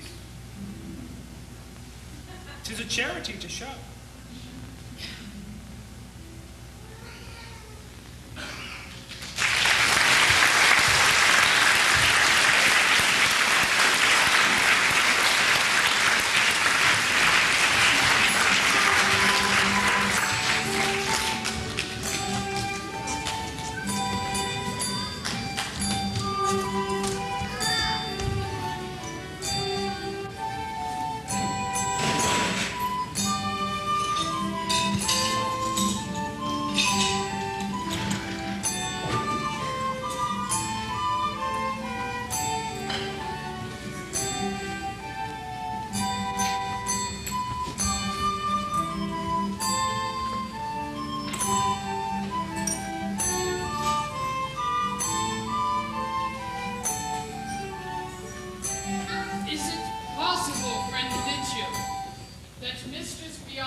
Sir, to satisfy you in what I say, stand by and mark the manner of his speaking. Now, mistress, what that you and what you read? What master read you, but resolve me that? I read what I do profess, the art of love. Will you prove, sir, master of your art? Are you, sweet dear, mistress of my heart? For cedars, Mary. Now tell me, I pray, you that durst swear that your mistress Bianca loves none in the world so well as Lucentio? Oh, despiteful love, unconstant womankind, I tell thee, Licio, this is wonderful. Mistake no more, I'm not Licio, nor a musician as I see. One that scorned to live in this disguise. Know, sir, that I'm called Hortensio. Signor Hortensio, I have often heard of your entire affection to Bianca, and since mine eyes are witness to her likeness, I will with you, if you be so contented, forswear her and her love forever. See how they kiss in court, Signor Lucentio? Here's my hand, and here I firmly swear, never to woo her more, but to forswear her as one unworthy of all the former favors I have fondly flattered her withal. I here take the like unfeigned oath, never to marry with her, though she would entreat. Fie on her, see how beastly she doth court him. Would all the world but he had quite firstborn. For me, that I may surely keep mine oath, will be married to a wealthy widow ere 3 days past, which hath long loved me as I have loved this proud tameful pattern. So farewell, Signor Lucentio. Kindness in women, and not their beauteous looks, shall win my love. And so I take my leave, in resolution as I swore before. Mistress Bianca, bless you with such grace as longeth to a lover's blessed case. Nay, I have ta'en you nothing, gentle love, and have forsworn you with Bianca. No, I have forsworn you with Hortensio. I know, you jest. What, but have you both forsworn me? Aye, mistress, we have. Then we are rid of the tale. Baby, I have a lusty widow that shall be wooed and wedded in a day. God didn't do it. I and you, Taiming. We said so, Tanya. Faith, he's gone into the taming school. The taming school.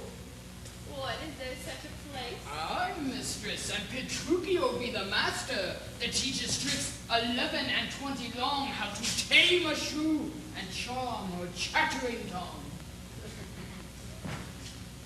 Master, I've got so long for a man to play Vincentio that I'm dog weary. Biandello, I think I have a man to play your supposed Vincentio. But at last, I espied an ancient angel coming down the hill that will serve the turn. What is he, Biandello? A merchant or a pedant. I don't know. But formal in apparel. Engaged in countenance. Surely like a father.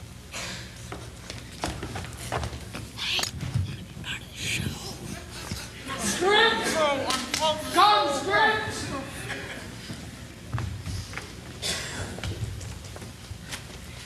Thank you, sir.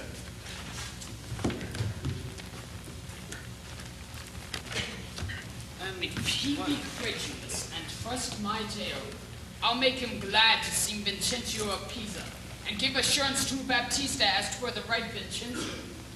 Take in your love, then let me alone.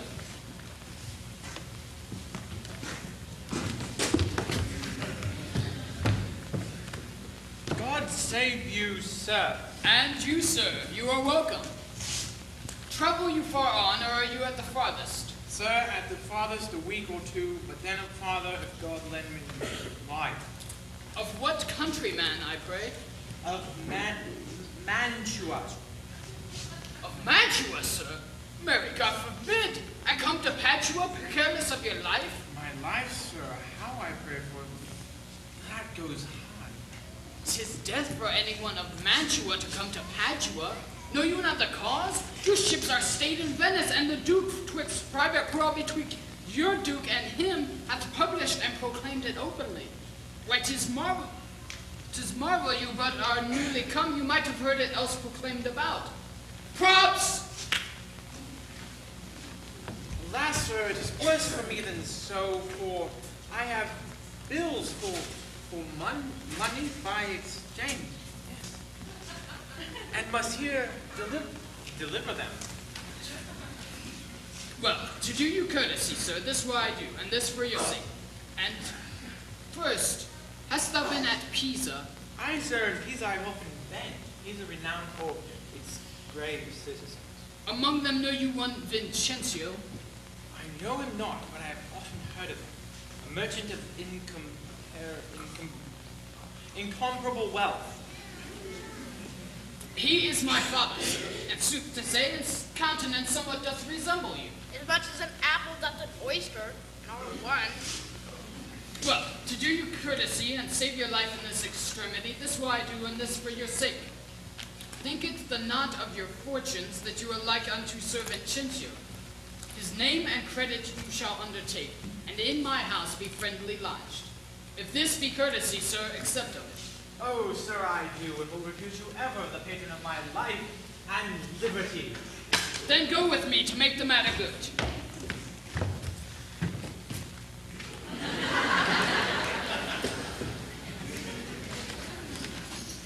This, by the way, I'll let you understand. Did my father, as you look for it, to pass an assurance of a dower of marriage betwixt me and Baptista's.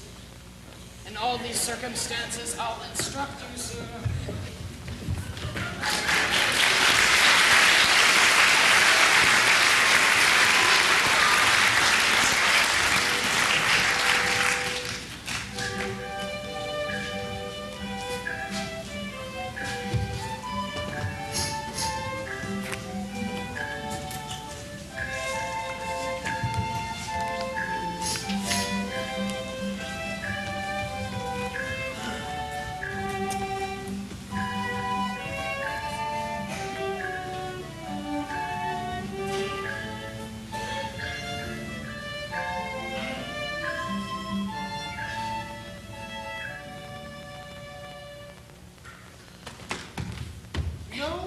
No, forsooth, I dare not for my life.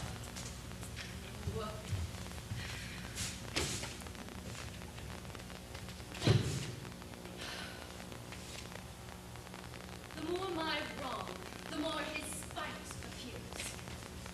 What? Did he marry me to famish me? Beggars, that come unto my father's door, upon entreaty have a present alms. If not, elsewhere they meet with charity. But I, who never knew how to entreat, nor never needed that I should entreat, am starved for meat, giddy for lack of sleep, with oaths kept waking, and with brawling fed. And that which spites me more than all these wants, does it under name of perfect love. That's who should say if I should sleep or eat.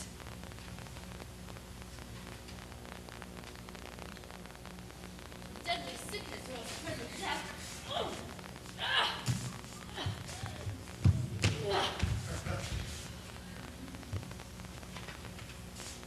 Right, ready. Go. Me summary past. I care not like so it be halt unbowed.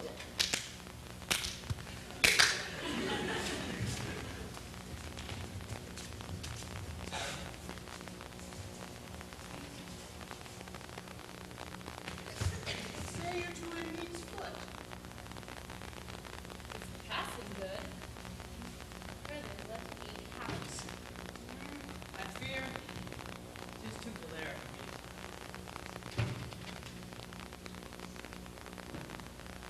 A sage for a fat tripe finely broiled. I'll like it well, good Romeo. Let me have it. Cannot tell. I fear 'tis glare.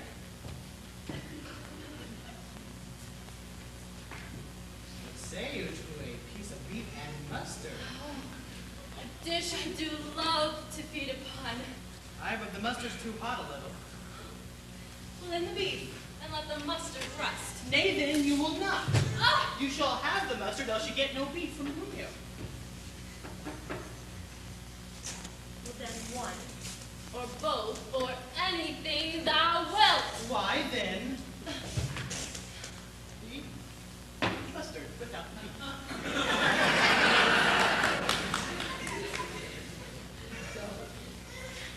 Get thee gone, thou false deluding swain! Ooh, thou feedest me with the very name of meat! Go, get thee gone, I say. How fares my cake? Ah!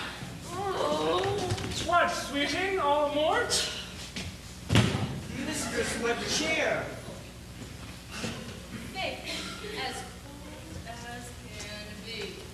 up thy spirit. Look cheerfully upon me. Thou seest, love, how diligent I am to dress thy meat myself and bring it thee. I am sure, sweet Kate, that this kindness merits thanks. What, not a word?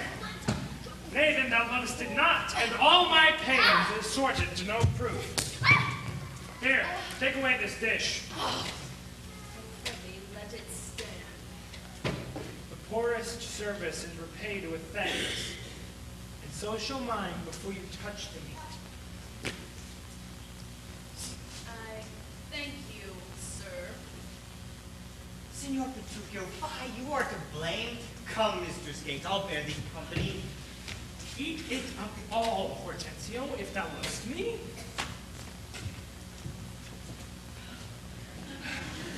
Much good do it to thy gentle heart.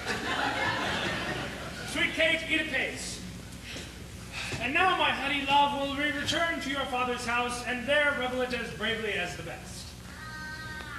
What, hast thou dined?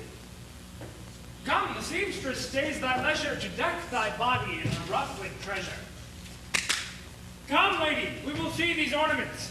Lay forth the gown. What news with you, lady? Here is the cap.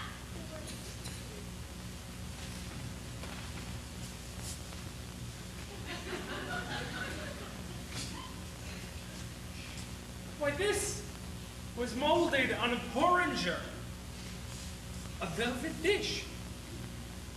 Fie! Fie! 'Tis lewd and filthy. 'Tis a cockle or a walnut shell, a gnat, a toy, a trick, a baby's cap. Away with it. Come, let me have a bigger.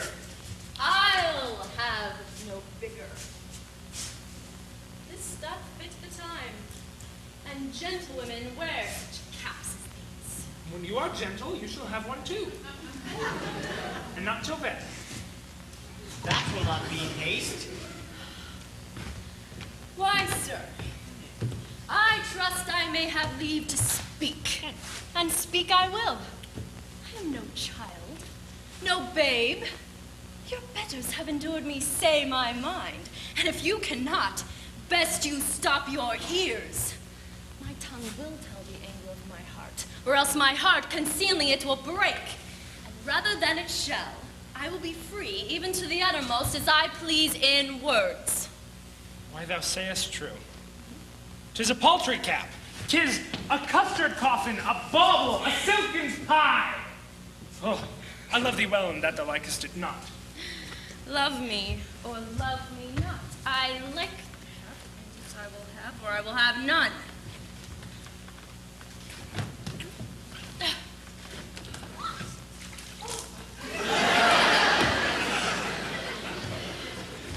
Thy gown? Why, aye! Come, seamstress, let us see it.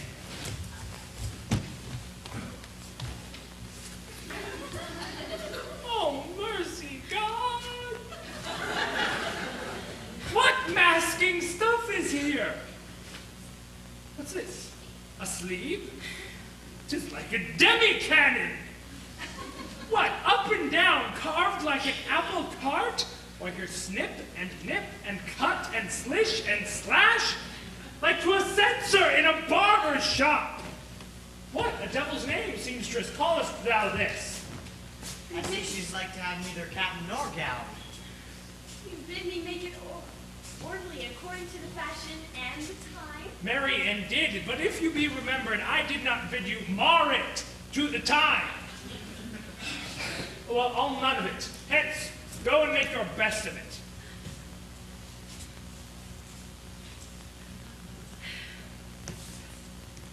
I never saw a better fashion gown. Nor quaint, nor pleasing, nor more commendable. Belike you mean to make a puppet of me. Why, true, she means to make a puppet of me. She says your worship means to make a puppet of her.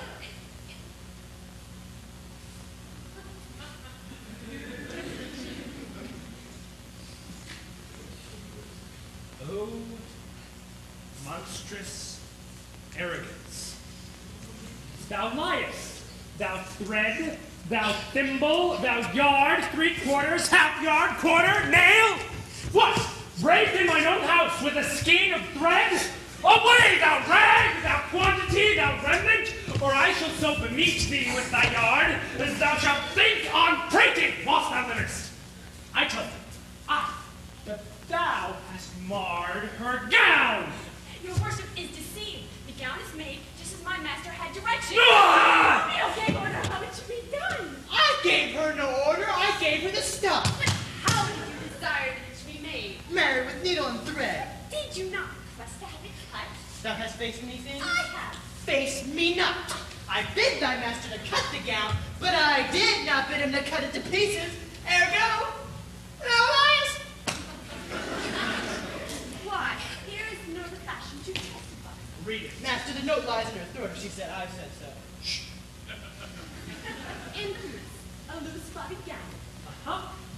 Master, if I ever said loose body gown, now may sew me the skirts of it and beat me to death with bottom of brown thread. I said a gown. Proceed. The small compass cape. I confess the cape. The trunk sleeve. I confess 2 sleeves. The sleeve curiously cut. Aye, there's the villainy! Error in the bill! Error in the bill! I commanded the sleeves to be cut out and sewed up again, and I'll prove it upon thee, though my little finger be armed with the thimble. Ah! This is true that I say, and I hand thee in place, for thou shouldst know it. In brief, lady, the gown is not for me. Do I hear the right, sir? 'Tis for thy mistress. Go, take it up to thy master's use. Villain, not for thy life. Take up my mistress' gown for my master's use. Why, sir, what's your conceit in that? The conceit is deeper than you think. Take up my mistress' gown for my master's use. Oh, fie.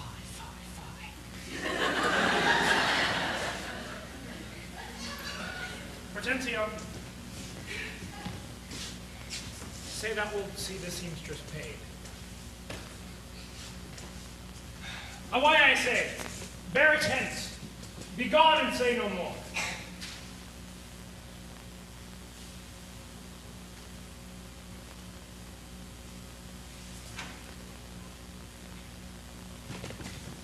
Seamstress, I'll pay thee for thy gown tomorrow. Take no unkindness at his hasty words. Away, say, commend me to thy master. Well, come, my Kate. We will to your fathers even in these honest, mean habiliments. Our purses shall be proud, our garments poor. For 'tis the mind that makes the body rich. And as the sun breaks through the darkest clouds, so honor peereth in the meanest habit. What? Is the jay more precious than the lark because his feathers are more beautiful? Oh no, neither art thou the worse for this poor furniture in mean array. If thou comest to shame, lay it on me, and therefore frolic. We will hence forthwith to feast and sport us at your father's house. Go and call my men, we will straight to him, and bring our horses unto Long Lane End. There will we mount, and thither walk on foot. Let's see, I think it is now some 7 o'clock, and well we may come there ere dinner time. I dare assure you, sir, 'tis almost 2, and 'twill be supper time ere you came there. It shall be 7 ere I go to horse. Look you what I speak or do or think to do, you are still crossing it. Sirs, let it alone.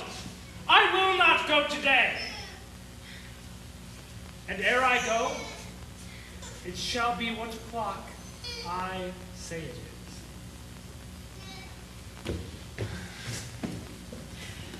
Why, so this gown will command the sun.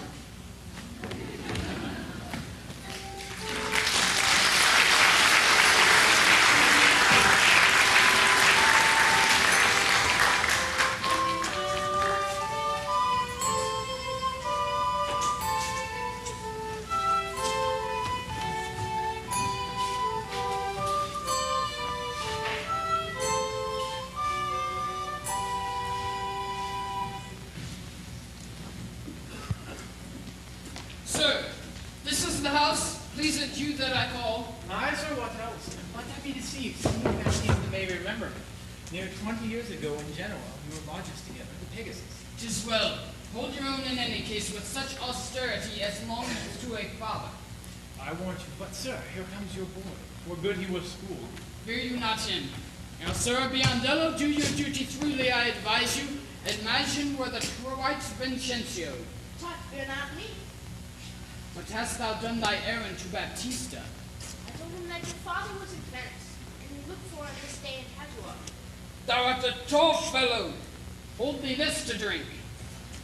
Here comes Signor Baptista. Save your countenance, sir. Signor Baptista, happily met. This is the gentleman I told you of. Now be good father to me now, and give me sweet Bianca for my patrimony. So, son, sir, by your leave, having come from Padua to gather in some debts, my son Lucentio made me acquainted with a way to cause love between your daughter and himself.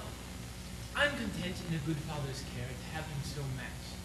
And if it please you to like, Noah and I, upon some agreement, me shall you find ready and willing, with one consent to have him so bestowed. For curious I cannot be with you, Signor Baptista, whom I hear so well. Sir, pardon me what I have to say. Your shortness and plainness please me well. Right true it is your son Lucentio here doth love my daughter, and she loveth him. Or both dissemble deeply their affections. And now, if you say no more than this, that, like a father, you will deal with him, and pass my daughter a sufficient dower, the match is made and all is done. Your son shall have my daughter with consent. I thank you, sir. Where then know you we be bestified, and such assurance ta'en as with either parts the agreement stand? Not in my house, Lucentio, for as you know, pitchers have ears, and I have many servants. And besides, old Gremio is still hearkening, and happily we might be interrupted. Then at my lodging, and it like you, there doth my father lie. And this night we'll pass the business privately and well. Send for your daughter by your servant here. My boy shall press the scrivener presently.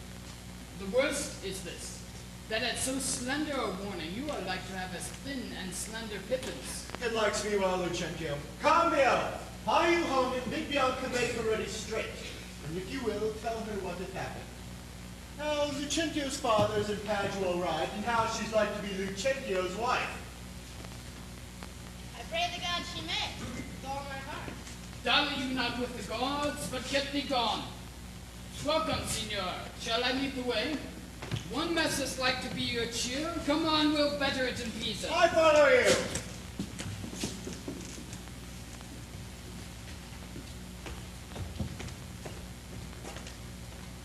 Nando! What sayest thou, Biondello? Saw my master wink enough upon me. Biondello, what of that?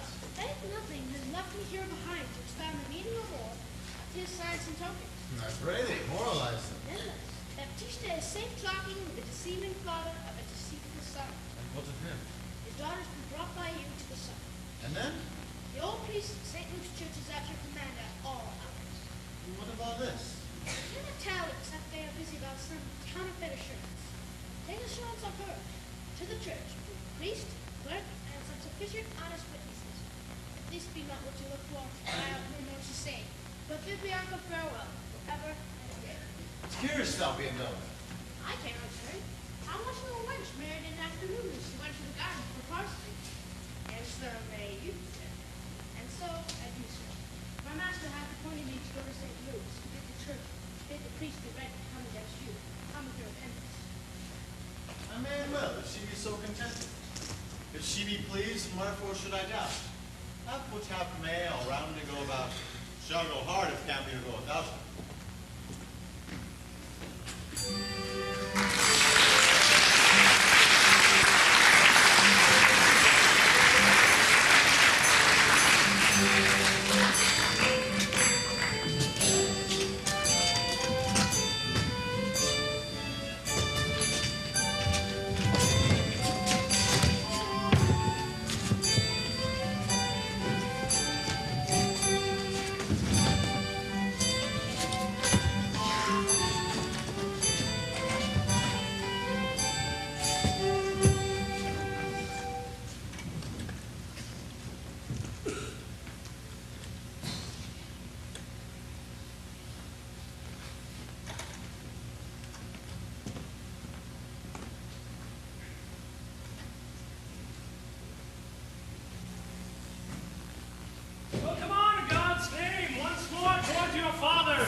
shines the moon?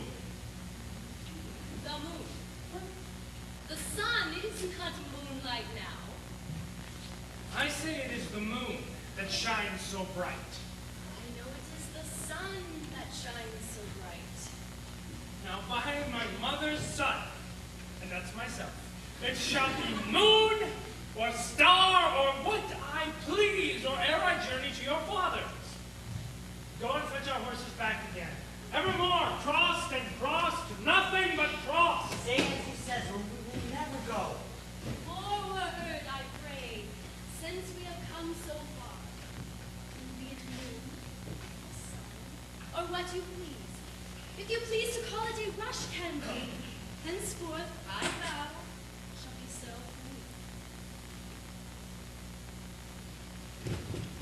for me. I say it is the moon. I know it is the moon. Great well. 'Tis the blessed sun. Well then, God be blessed. It is the blessed sun. But sun it is not, when you say it is not. And the moon changes even as your mind. What you will have it named, even that it is. And so it shall be so. Catherine. Trujillo, go thy ways. The field is won. Go forward, forward, and thus the bulls should run, and not unluckily against the bias. But soft. Company is coming here. Good morrow, gentle mistress. Where away? Tell me, Kate, and tell me truly, too. Hast thou ever beheld a fresher gentlewoman? Such a war of white and red within her cheeks. What stars do spangle heaven with such beauty as do those two eyes become that heavenly face? Fair lovely maid, once more good day to thee. Sweet Kate, embrace her for her beauty's sake. Won't make a man mad to make a woman of him. Young, budding virgin. Sweet. Whither away? Happy the parents of so fair a child. Happy the man whom favorable stars allot thee his lovely bed. Why, how now, Kate? I hope thou art not mad. This is a man. Oh, faded, wrinkled, withered, and not a woman as thou sayest he is. Pardon, old father. My mistaking eyes that have been so bedazzled by the Son.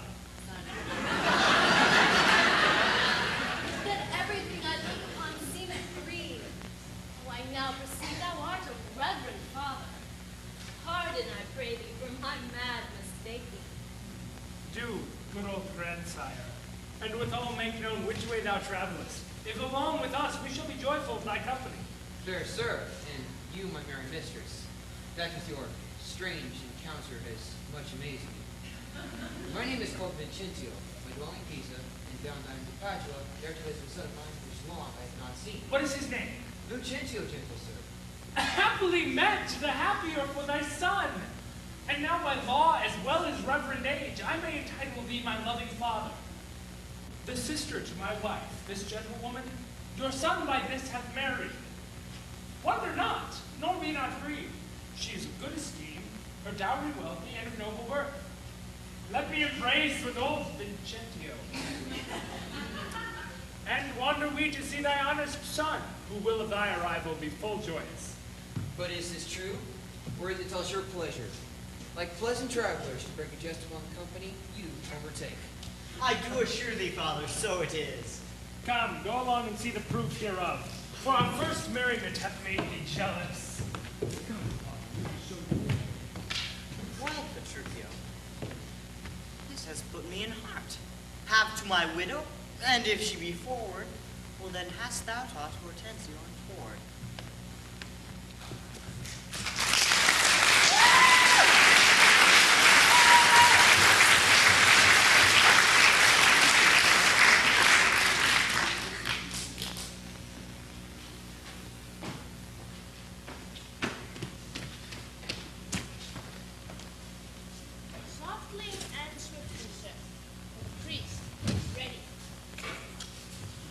Fly, Gandela, but perhaps they have need of a tone, so therefore leave us.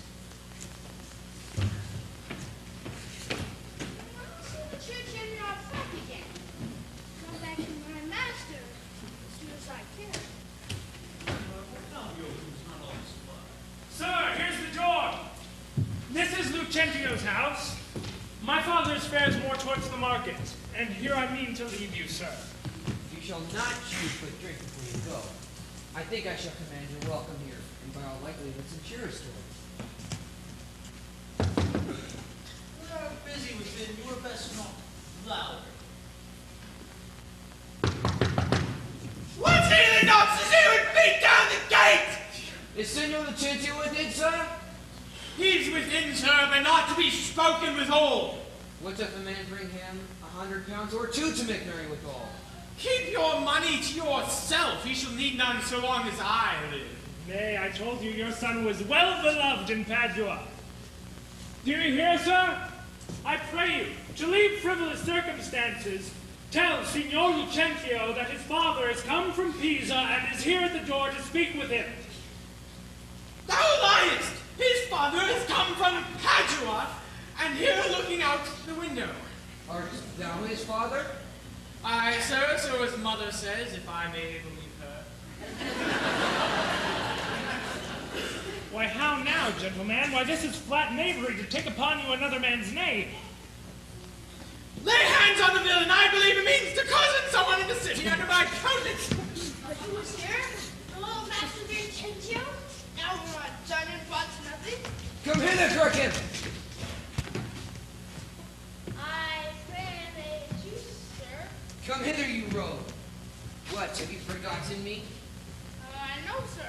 I haven't forgotten you. I've never seen you before in all my life. What?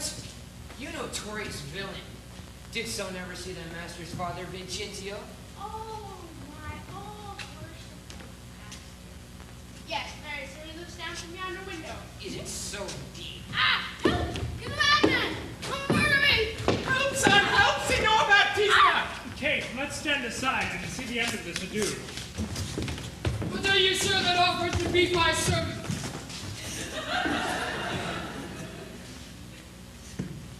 What am I, sir? Nay.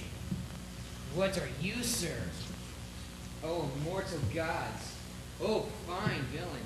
That's with your silken doublet and your velvet hose. Oh, I am undone. I am undone. While I play the good husband at home, my son and my servants spend all at university. How now? What's the matter? Is the man lunatic? Sir, you seem a sober, ancient gentleman by your habit, but your words show you a madman. What concerns you if I wear satin and gold?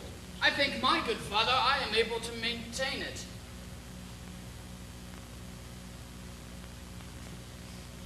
Thy father? Oh, villain, he is a sailmaker in Bergamo. You mistake, sir. You mistake, sir. Pray, what do you think is his name? His name? As if I knew not his name, for I've raised him up since the age of 3. His name is Tranio. Away, mad ass! His name is Lucentio. He is mine only son, and heir to all the lands of me, Signor Vincentio. Vincentio, he hath murdered his master. Lay hold on him. I charge you in the Duke's name. Tell me, thou villain, where is my son Lucentio? Carry this madman to jail! Father Baptista, I charge you see he be forthcoming. Carry me off to the jail. Stay! He shall not go to prison! Knock, knock, Signor Borneo. I say he shall go to prison! Take me, Signor Baptista. Holy catches in this business. I dare swear this is the right Vincentio.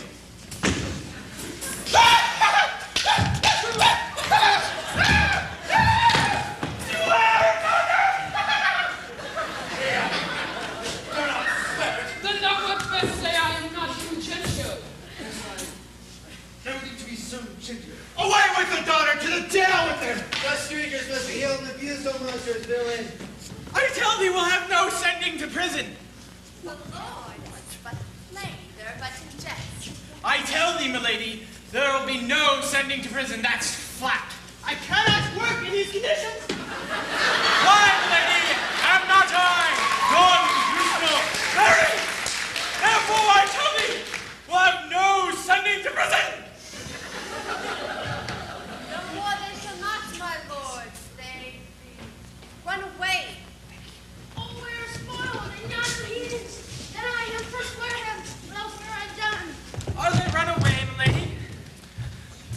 good, then get us some more drink here. And let them play again.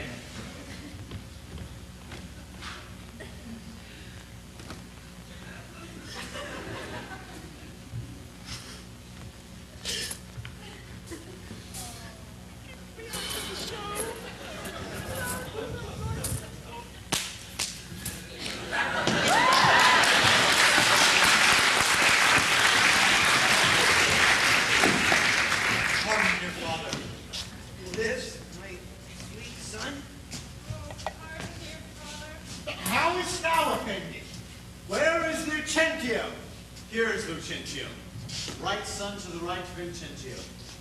Attack my marriage, made your daughter mine. All counterfeit supposes believe thine eyes. Here's working with witness to deceive us all. Where is that cursed villain attorney of the face engraved in this matter so? Tell me, is this not my good Cambio? Cambio is changed into Vincentio. Love wrought these miracles. Beyond his love made me exchange my state with Tranio, while he did bear my countenance within the town. Tranio did myself enforce him too. Pardon him, Father, for my sake. I'll slit the villain's nose over and send me to jail. Do you hear, sir? Have you married my daughter without asking my goodwill? Fear not, Baptista, for we will content you. Go to, but I will lend to be revenge for this villainy. And I to sound the depth of this knavery. Not fail, Bianca. Your father will not frown. My king is due. Good among the rest. Husband, let's follow to see the end of this ado. First, kiss me, Kate, and then we will. What? In the midst of the street? What, art thou ashamed of me? Oh, nay, God forbid. Ashamed to kiss. And then let's home again. Come, Sirrah, let's away! Hey, I will give thee a kiss. So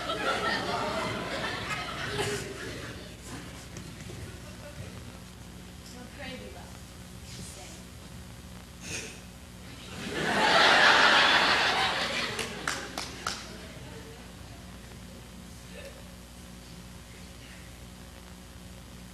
Is not this well? Then come, my sweet Kate. Better once than never, or never too late.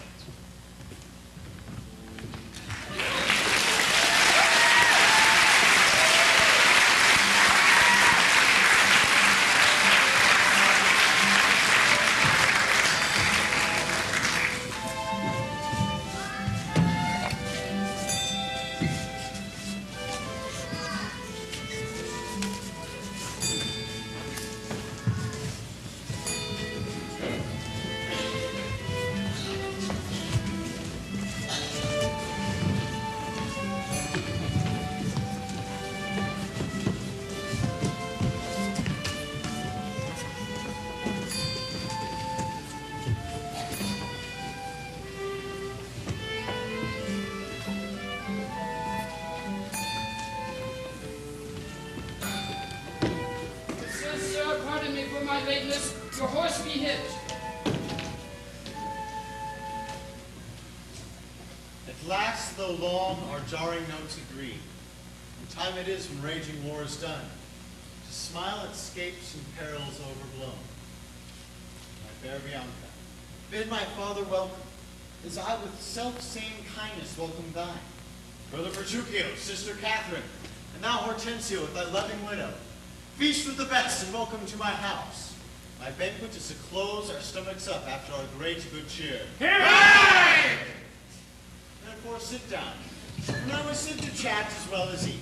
Nothing but sit and eat and eat. Padua affords this kindness, son Petruchio. Padua affords nothing but what is kind.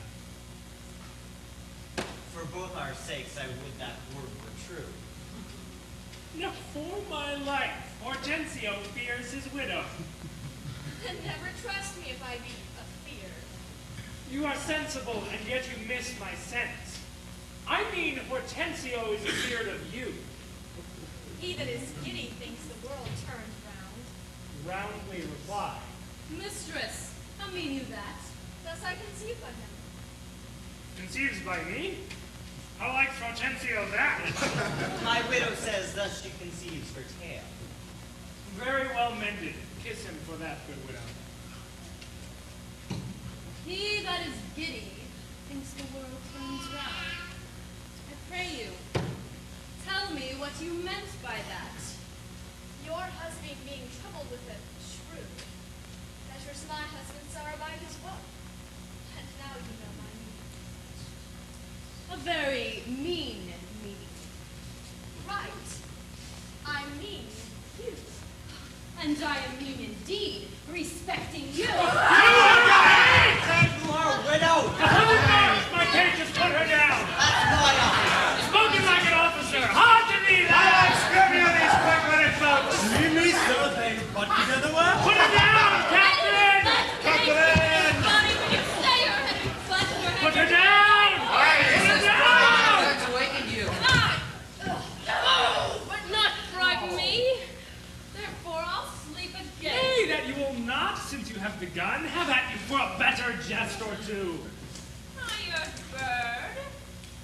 Well, I mean to shift to my bush and pursue me as you draw your bow. You're welcome all. She hath prevented me. Signor Tranio, this bird you aimed at, though you hit her not. Therefore, a health to all that shot and missed. Sir, Vincentio has slipped me like a greyhound that runs himself, but catches for his master. A good swift simile, but something currish. 'Tis well you hunted for yourself. 'Tis thought your deer does hold you at bay. Oh, Petruchio, Tranio hits you now.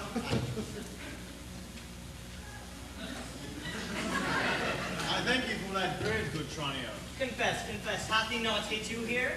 He hath a little galled me, I do confess. But as the jest did glance away from me, 'tis 10-1 it named you two outright. Sadly spoken, son Petruchio, for I think thou is the veriest shrew of all. Well, I say no! I say no! And for assurance, let's each of us send unto his wife, and he whose wife is most obedient to come at first when he doth send for her, shall win the wager which we will propose. Content, what's the wager? 20 crowns. 20 crowns? I venture so much upon my hawk or hound, but 20 times as much upon my wife. 100 bet. Content. A match! 'Tis done. Who shall begin? That's why. Pinnacle, go bid your mistress come. I go. Son, I'll be our half if Bianca comes. I'll have no halves, so bear it on myself.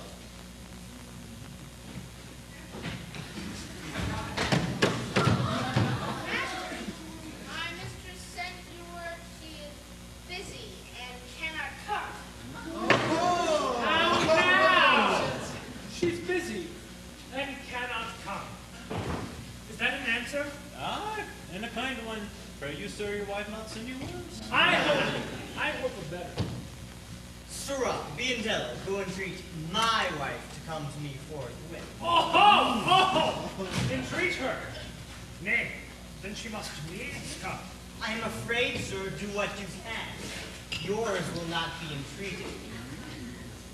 Now, where's my wife?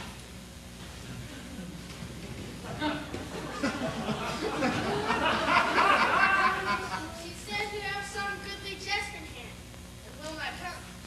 But if you come to her, Oh, worse and worse. She will not come. Vile, intolerable, not to be endured. Sirrah Romeo, get you to my mistress. Say I command her to come to me. I know her answer. What? She will not.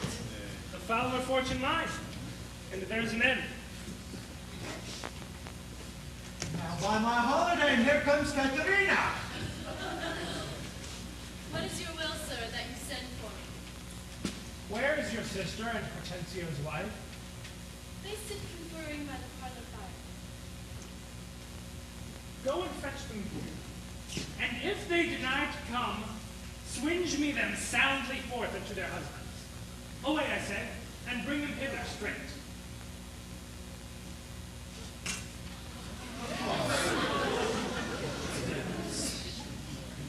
Now here's a wonder if you talk of a wonder, and so it is I wonder what it bodes. Mercy, peace it bodes, and love and quiet life, and awful rule and right supremacy. And to be short, what not that's sweet and happy? Now fair befall thee, son Petruchio.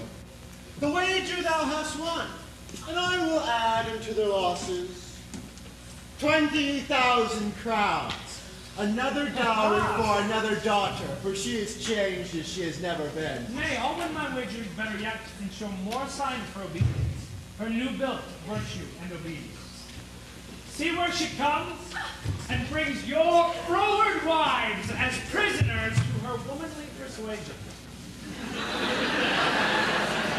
Captain, that cap of yours becomes you not. Off with that bauble, throw it underfoot.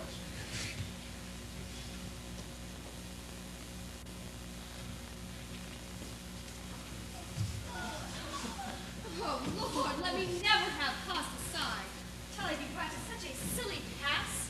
Aye, what foolish duty call you this? Now would your duty were as foolish too. The wisdom of your duty hath cost me 100 crowns since supper time. Or the fool youth relying upon my duty. Catherine, I do charge thee, tell these headstrong women what duty they do owe their lords and husbands. Come, you are mocking. There will be no telling. I say there will. First begin with her. She shall not. I say she shall. And first begin with her.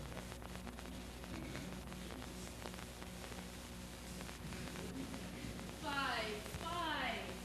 Knit that threatening unkind brow. Touch not scornful glances from those eyes. Thy lord, thy king, thy governor. Oh, it blots thy beauty, its frost to bite the knees, confounds thy fame, its whirlwind shake in a buzz, and in no sense is nature amiable. Woman mood is like a fountain troubled, muddy, ill-seeming, thick, bereft of beauty, and while it is so, none so dry or thirsty, the day to sip or touch one drop of it. Thy husband is thy will, thy life, thy head, thy sovereign, one who cares for thee, and for thy maintenance. Commits his body to painful labor, both by land and sea, to watch the night in storms, the day in cold, while thou liest warm at home, secure and safe. He craves no other tribute of thy hands, but love, fair looks, and true obedience. Too little payment for so great a debt. Such duty as the subject owes the prince, even such a woman oweth to her husband. When she is froward, peevish, sullen, sour, and not obedient to his honest will, what is she but a foul contending rebel, a graceless traitor to her loving lord? I am ashamed that women are so simple, to offer war when they should kneel for peace, to seek for rule, supremacy, and sway, when they are bound to serve, love, and obey. Why are our bodies soft, and weak, and smooth, unapt to toil and trouble in the world, but that our soft conditions and our hearts should well agree with our external parts? Come, you froward and unable worms. My mind hath been as big as one of yours. My heart is great, my reason haply more, to bandy word for word, or frown for frown. But now, I see our lances are but straws. Our strength as weak, our weakness past compare. seeming to be most, which we are indeed least are. Then veil your stomachs, where is no boot, and place your hand below your husband's foot, in token of which duty, if he please, my hand is ready. May it do him ease.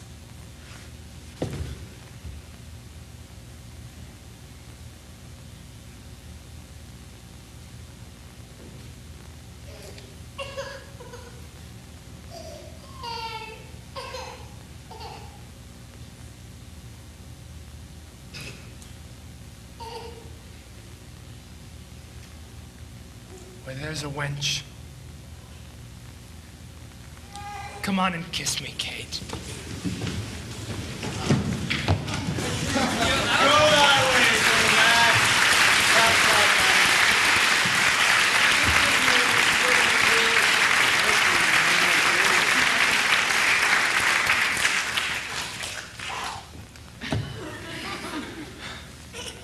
Come, Kate.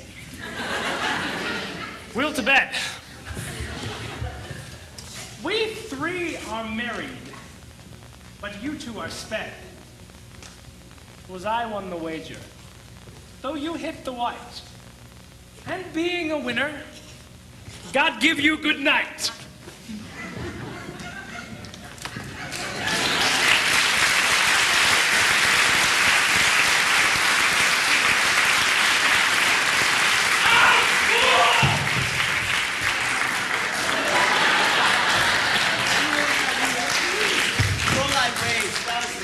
Shrew. Milady, is he sleeping? Come hither, sirs, my lords, asleep again. Go take him easily up and lay him in the place where we did find him, just underneath the alehouse side below. See you wake him not in case. When 'tis done, you shall receive your reward. Come, help me carry him hence.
Now that darksome night is overpast, and dawning day appears in the crystal sky, now must I haste abroad.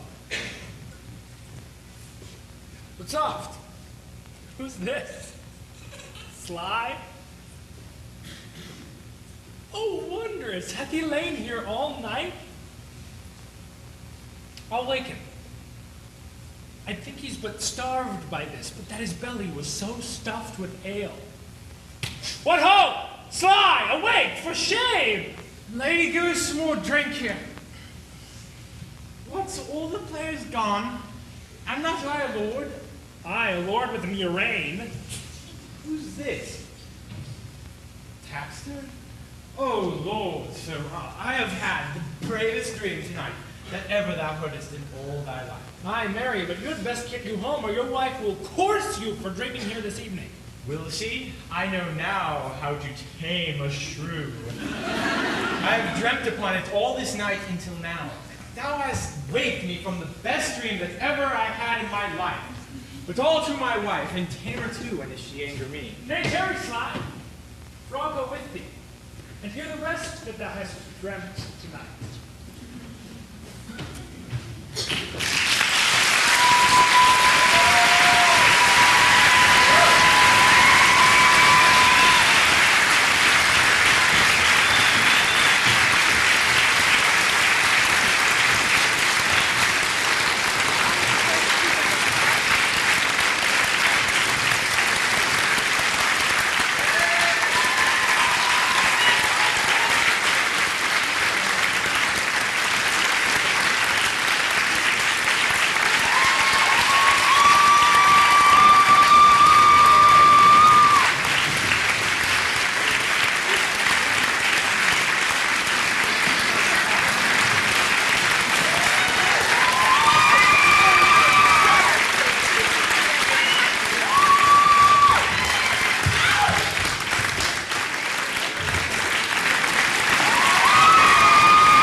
Coming to see Taiming the Shrew. We have a couple of things that we need to do. Please feel free if you need to go to just head on out, but the cast has some things that we need to present. I'm acting like I know what I'm talking about when I really have no clue. So. All right, the first is we have there's a tradition amongst the Shakespearean group around the world where they give a script, an old script of Hamlet to the next generation of Shakespeareans who do it very well. So we started our own little handing on practice, and we have a bard. It's a statue, and it's this right here. It's Shakespeare with a bunch of his plays at his foot, and that we give. I was lucky enough to receive this, The Tempest, the last play we did. And so now this play we're going to hand it on, and so it is to be given to one who works very well with their role and who really strives and longs for that role, and just someone who enjoys Shakespeare. And so I am going to give it to Tabitha.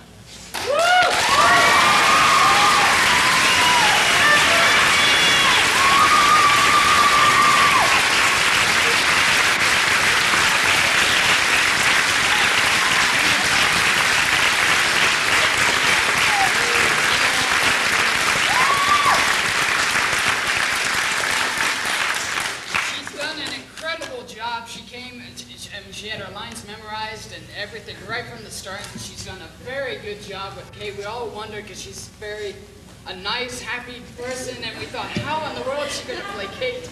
But, and she came and she learned fencing for the first time in her life, I could guess, just right then, and did an excellent job. So.